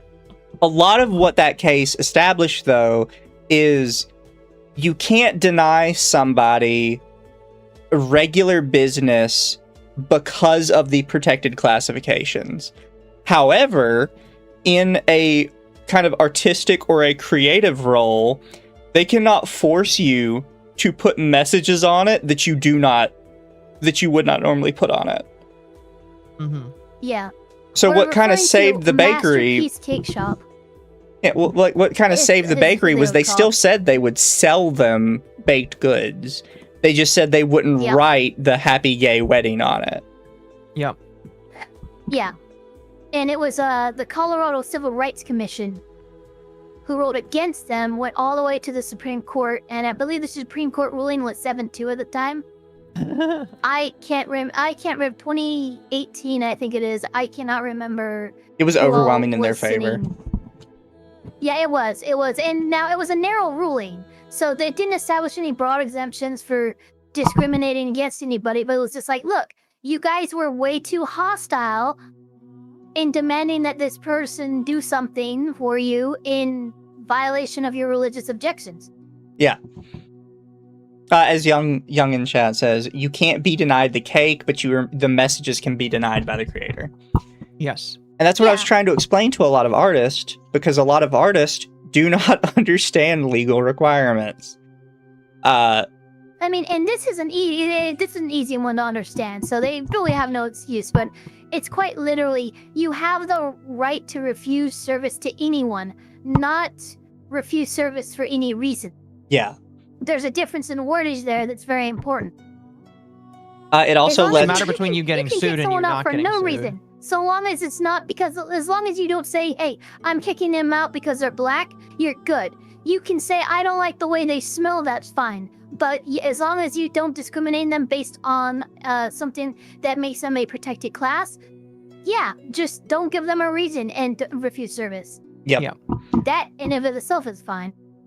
This also led to another really funny thing where I had a bunch of artists replying to my thing saying, well, you don't understand. We're small independent artists. We're not a business and we don't have to abide by rules for businesses. That's not how that I'm like, works. Please tell me you pay your taxes. Federal law still applies to you.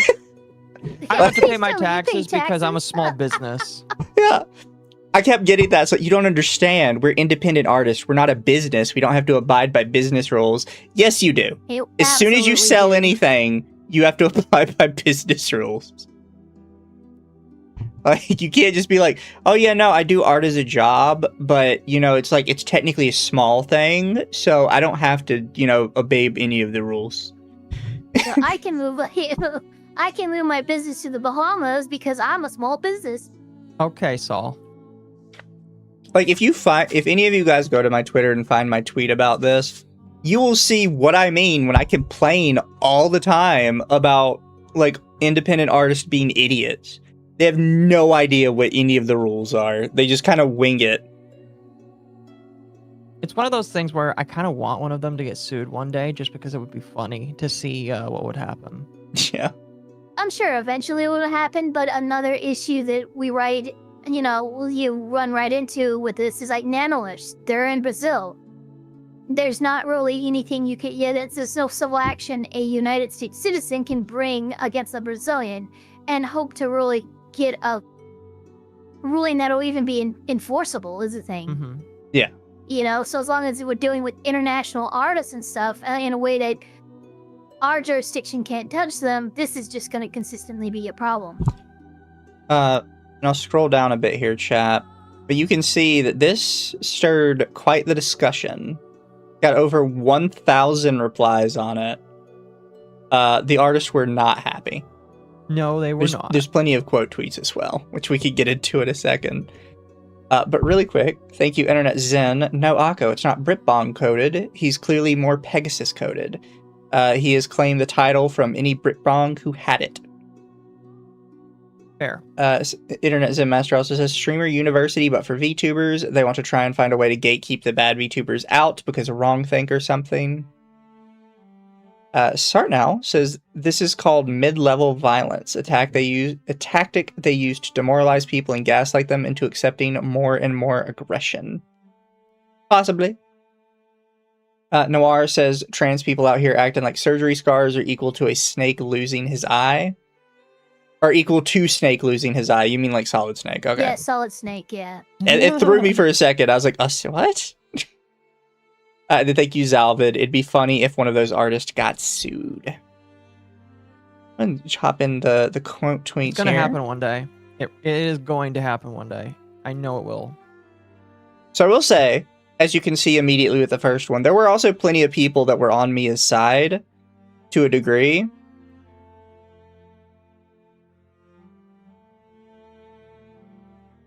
Stop treating But artists like there's some also kind of at the casual same off-the-record yeah. handshake. You're making a transaction, a business transaction. I think there were a good bit of people that were like very like clear on this. That yes, the artist has a right to deny you, but also stop denying people artists if you're going to sit here and bitch about not making money. No, I agree. Yeah, there's kind of a thing there, and I get it. I would make an argument of like, look, yeah, they're able to do this in the way that I just lost my train of thought, so it doesn't matter. I believe in you, Ava. It'll come back. Sorry. Like, I don't know how, like, that's where I'm like, I don't know exactly how effective, like, I wouldn't say Miia is correct here in saying that this artist was unprofessional. I would say that this is a very professional, you know, declination of, that's not a word, but, you know, hey, I'm not going to let you have my services. This is why. It's a conflict of ideals. Have a wonderful life. It's whatever, you know. That's as professional as one can be denied service. But you putting that artist on blast for it and then calling them unprofessional seems a little bit of like pot calling the kettle black a little bit. Excuse me. I'm fine saying they're both unprofessional. Yeah. It's also, it depends on what language the artist speaks, but especially in English, have a wonderful life is typically taken to mean like a kind of an offensive thing. Mm-hmm. Yeah, but my lower brain takes over. I'm like, yeah, you know, I could misinterpret the tone here, but the words by themselves, have a wonderful life, is not bad. Followed by a heart. I don't know. I don't take things that personally. I don't read into lines that hard. I think I remember this person. Found out it was you who posted this. Miia, act like an adult for once, please. This is another horrible take you've had. Artists have every right to decline comms. Would you rather them put zero effort because they don't feel like they can complete the comm, or them respectfully declining it for their own morals? Haven't forgot about the transphobia and homophobia either. Again, artists can't... I think the specific thing I said is it is okay for the artist to deny it. I also think it's okay for the client to complain about it. And I think it's perfectly fine for other people, now that it's public, to comment on it. However, my thing with people complaining to Miia, or complaining about Miia outing this publicly, is if you think the artist is doing the correct thing for themselves, why are you upset that Mia's telling people they did that? Because I think they're afraid that the artist is going to be harassed or something. I don't know. My belief is that a lot of these people inherently understand that while, yes, they have a right to do these things, if people know that they are prone to doing this, less people want to work with them. Well, I do think that like a lot of artists have just been getting a lot more upset recently with some of the stuff that's being exposed. Because they know that the exposure of this is showing off business practices that are less than ideal and are very corporatist type tactics, which is very funny and hilarious in my personal opinion. So I do think some of them are upset where it's just like, you're showing the secret sauce, and I don't really like that. With respect, artists are the backbone of VTubing. No, we don't believe in that here. I will never agree with that. I do not agree that it's always been a way for artists to try and like take control over VTubing. Yeah, I disagree. Artists are the backbone of VTubing, but just like any backbone, you leave it unchecked and let it run wild, you can end up develop bone cancer, and then there's a problem, and you have to find a fucking solution. So. Yeah, I'll just because, yeah, without artists really VTubing one might be where it is today, fine. But they're not allowed to use that as a infinite shield to deflect any criticism that comes their way. Yeah, I feel like the problem with that, and kind of where artists have even got to from now, is you can continually go further and further down the pathway with that, right? Yeah. Like, oh, well, VTubing wouldn't be a thing without artists.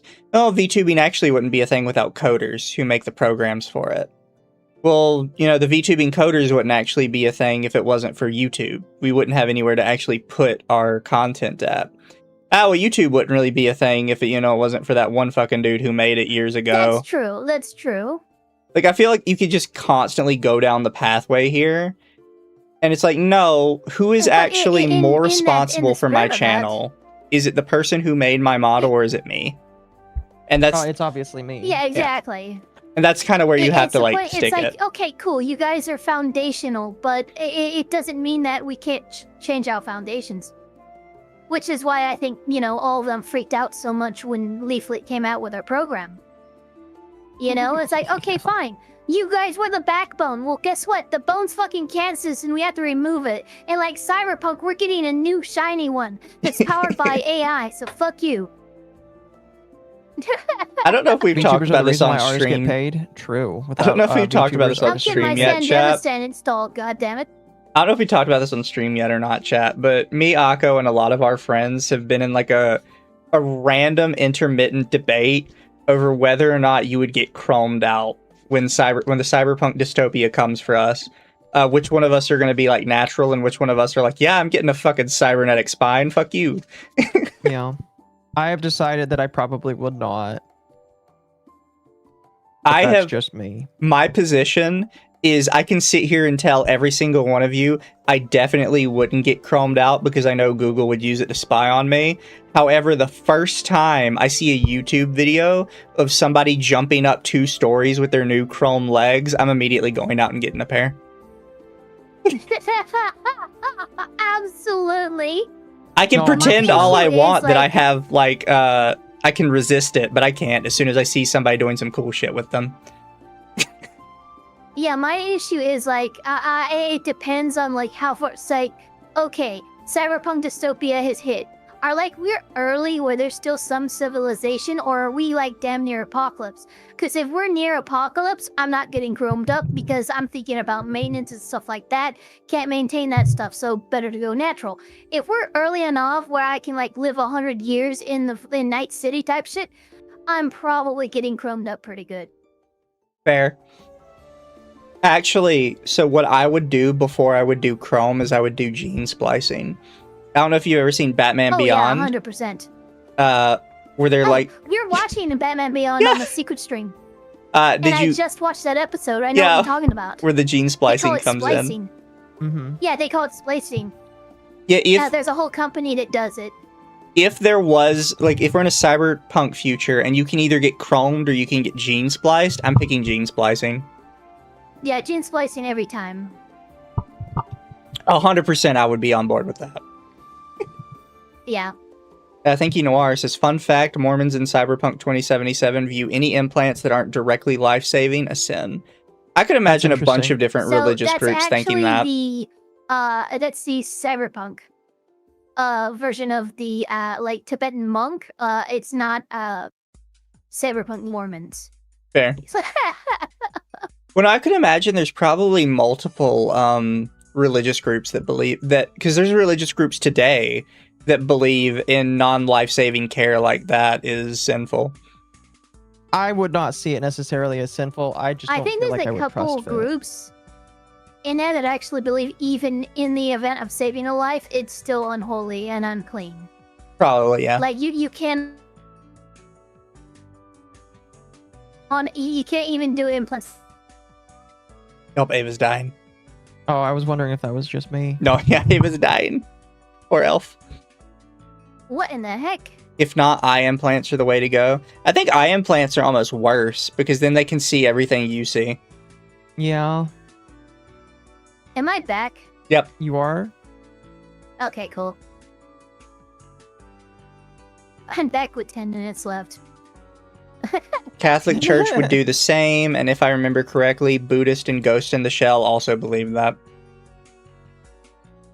Yeah, no, it's... maybe that's what I'm thinking of. Well, no, there's also monks in Cyberpunk that believe that. And they dress like monks. I don't believe they ever stay, like, what religion they are specifically. Yeah, no, they just I call them Buddhists because they look like Buddhists, but I know there's some kind of other monk thing. But yeah, they have like a complete pact of non-aggression.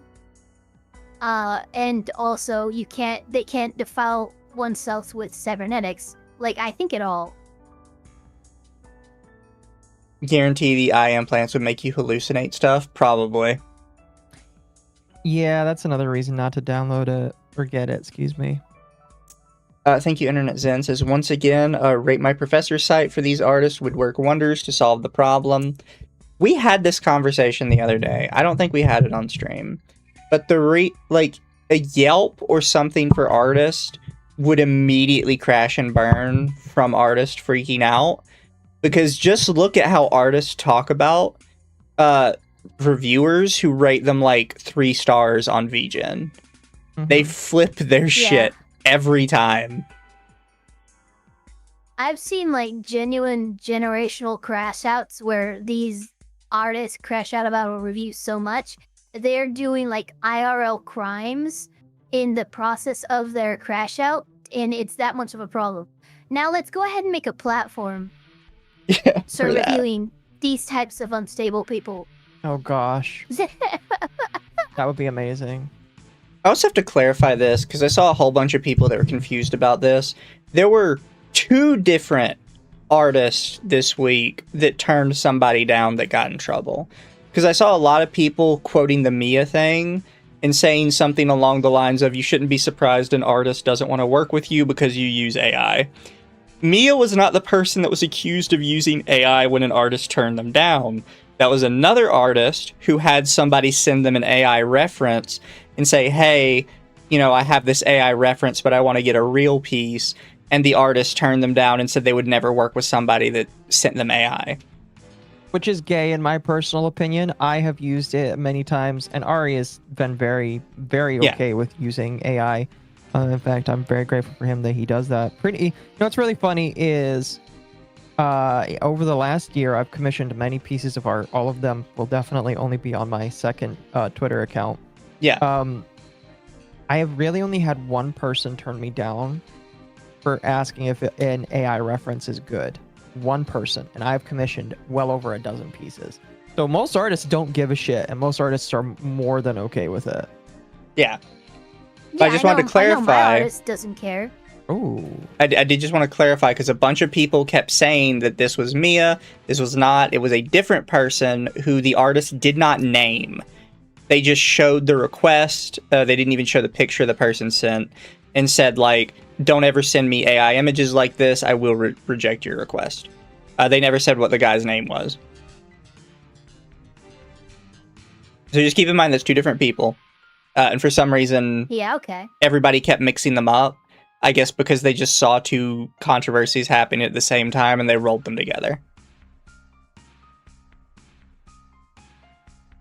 And thank you, Internet Zen says, Ava, to paraphrase Peter Parker, Harry, I'm already interested. You don't have to sell it to me. Let the crash out begin. I love that scene. Thank you, Noir. Evidently in Cyberpunk, by 2077, Catholics and other mainstream Christians are fine with them. Mormons say it's sinful, and the monk guy you have to help. You can find a shard in the quest where you crucify that guy.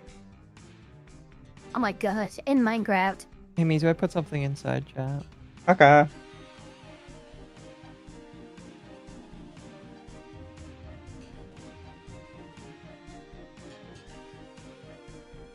Oh, you are correct.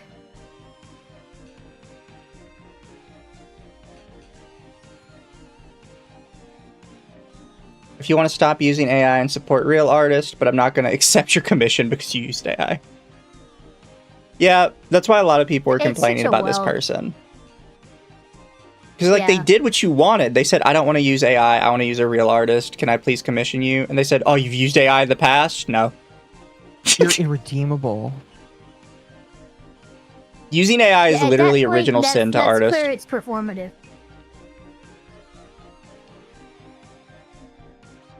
It's actually worse than the original sin. Yeah. Is it really? Well, because you can't get forgiveness for it from apparently. Oh, that's fair. Yeah. Like, at least in, Christianity and other religions like that, you can get baptized and, kind of wash it away sort of deal. With AI, there's nothing you can do. That's Yeah, fair. Sai, no matter how hard you scrub, you'll never get the blood out of your soul if you've used AI. I also hate to tell artists this, because, well, I don't really hate it, but I think it's kind of funny that I have to tell them this. A lot of artists will tell you, oh, well, we don't like AI because it stole our work. It didn't actually steal anything.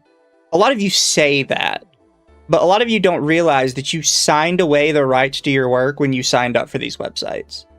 And they don't actually want It's to true. acknowledge that. Yeah. Like, well, they Websites stole like my work DeviantArt without my and shit, permission. Sorry. No, you gave them your permission. You just didn't read the TOS.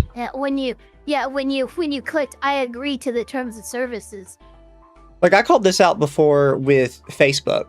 Because Facebook even has a spot in their TOS where they say if you post images to Facebook, they are allowed to take your images and use them in official advertisements for the platform.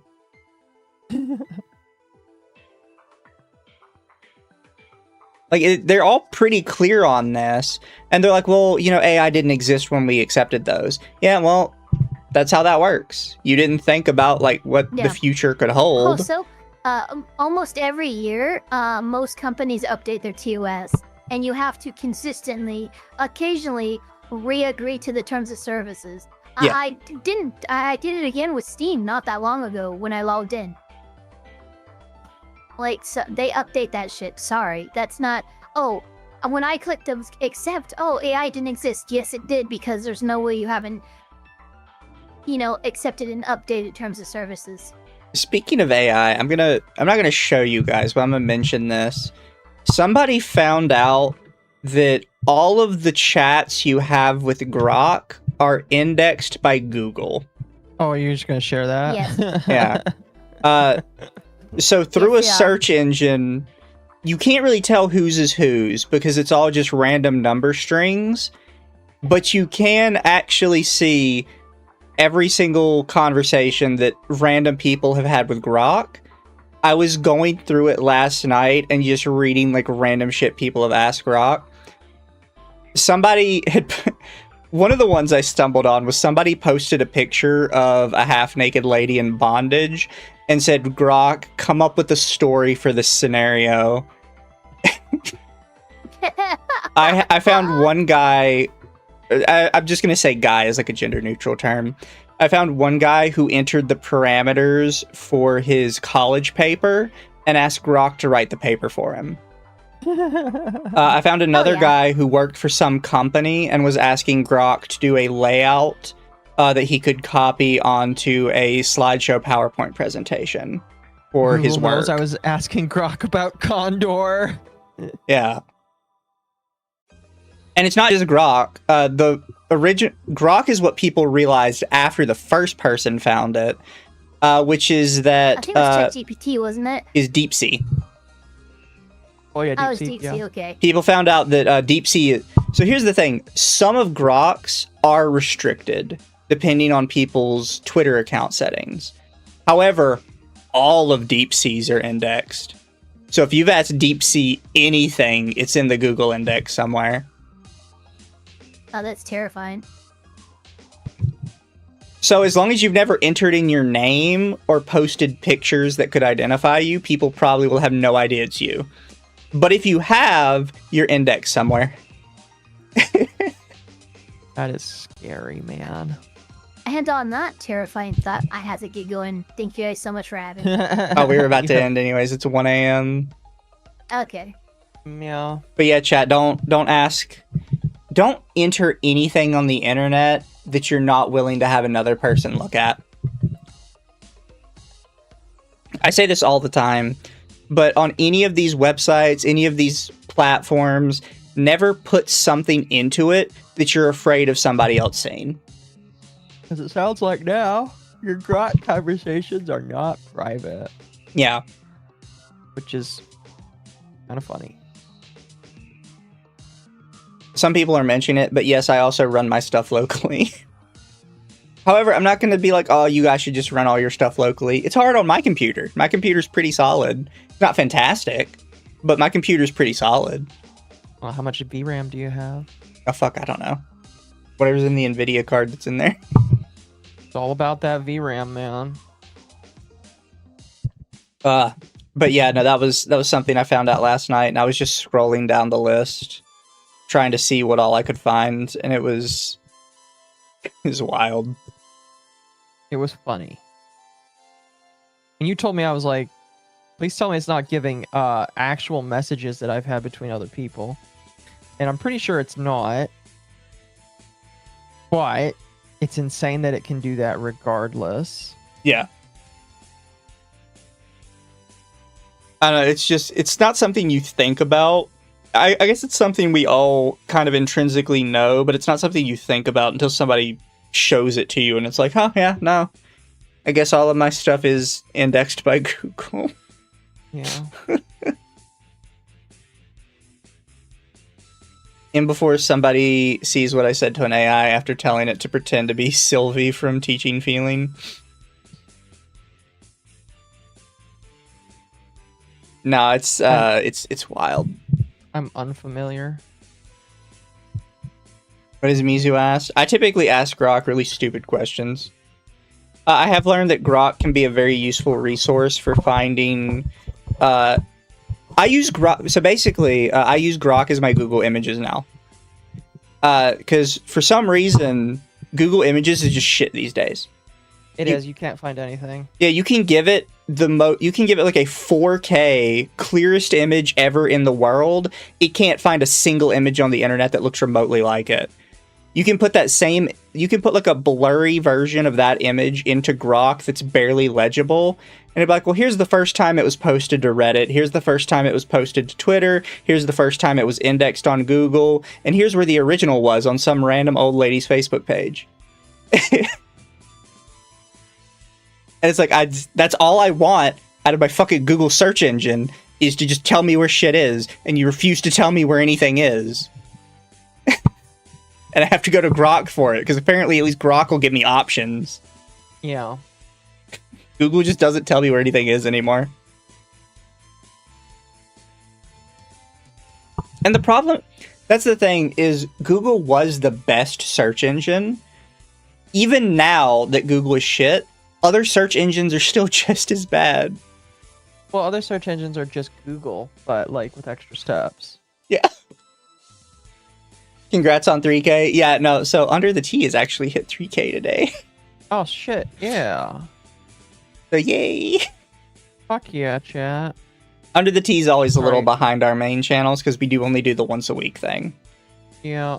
And this one is One of just drama. It is just exclusively drama. It will always be drama. Yeah.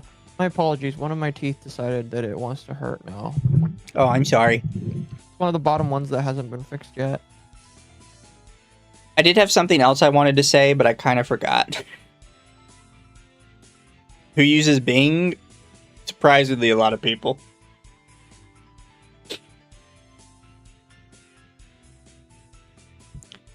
I use Brave because it's better than Google in my country. I use Brave as well. However, Brave's search engine likes to fuck with me a lot of the time. And just likes to not tell me where stuff is either.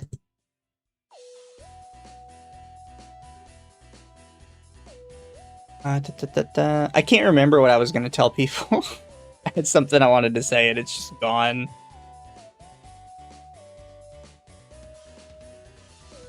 I use Bing and Google. Good ideas. I'm just I going to use stick Bing with if Grok. I want to. I use Bing if I wanted to get an insane answer. Fair. Bing will give you like some proper crazy shit. But chat, I'm gonna send you guys out to edit.exe. I am sorry we are a little shorter tonight, but I've been feeling sick today. I even told Occo before stream, I was like, I don't know how to do. Right for me, chat wants to know if you've tried Sensodyne toothpaste. Sensodyne toothpaste. I read that it's bad for you. I'm trying to remember where I read it, but I basically read that it does not do what I want it to do. I'm using a toothpaste that's supposed to restore the enamel and heal it. You're gonna have to send me that because I use Sensodyne toothpaste. I'm gonna have to know if my toothpaste sucks. Ugh, but you guys do good. Oh, I remember. Next Wednesday, I have an interview with a published author. I've convinced them to come to my corner of the internet. If you're in my Discord, I've made a announcement for it that links to a thread where you can suggest questions for him. Which you should only be asking appropriate questions. But it should be around 3 p.m. next Wednesday. And provided that I am not working that day, I will be there. Yes.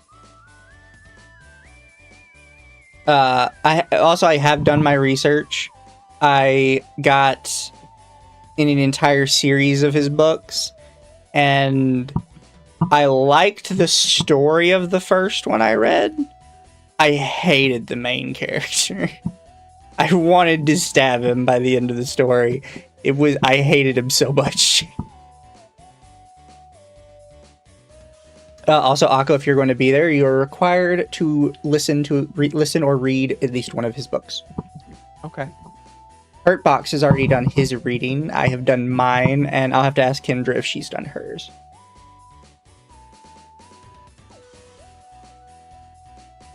Yes, it is the adult author we covered on stream.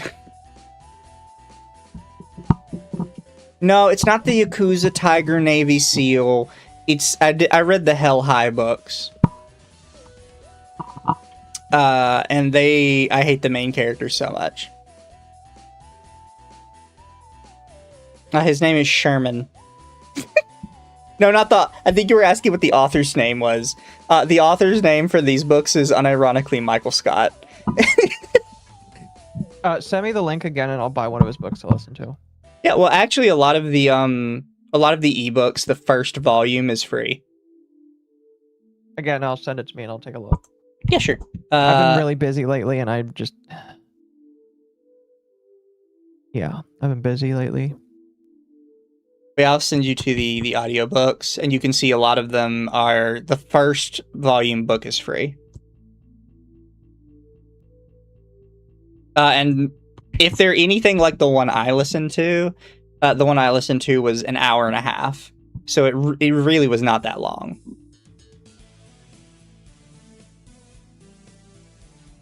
Real fan, subscribe. But you guys be good. I'm sending you to edit.exe because I like them. And we'll see you later. Good night, chat. Sorry again, my tooth just decided to randomly hurt afterwards, so I'm like trying to not focus on that. Yeah. But bye guys. We love you guys. Bye, chat. I'll see you guys tomorrow. I think I have some plans for tomorrow. Bye.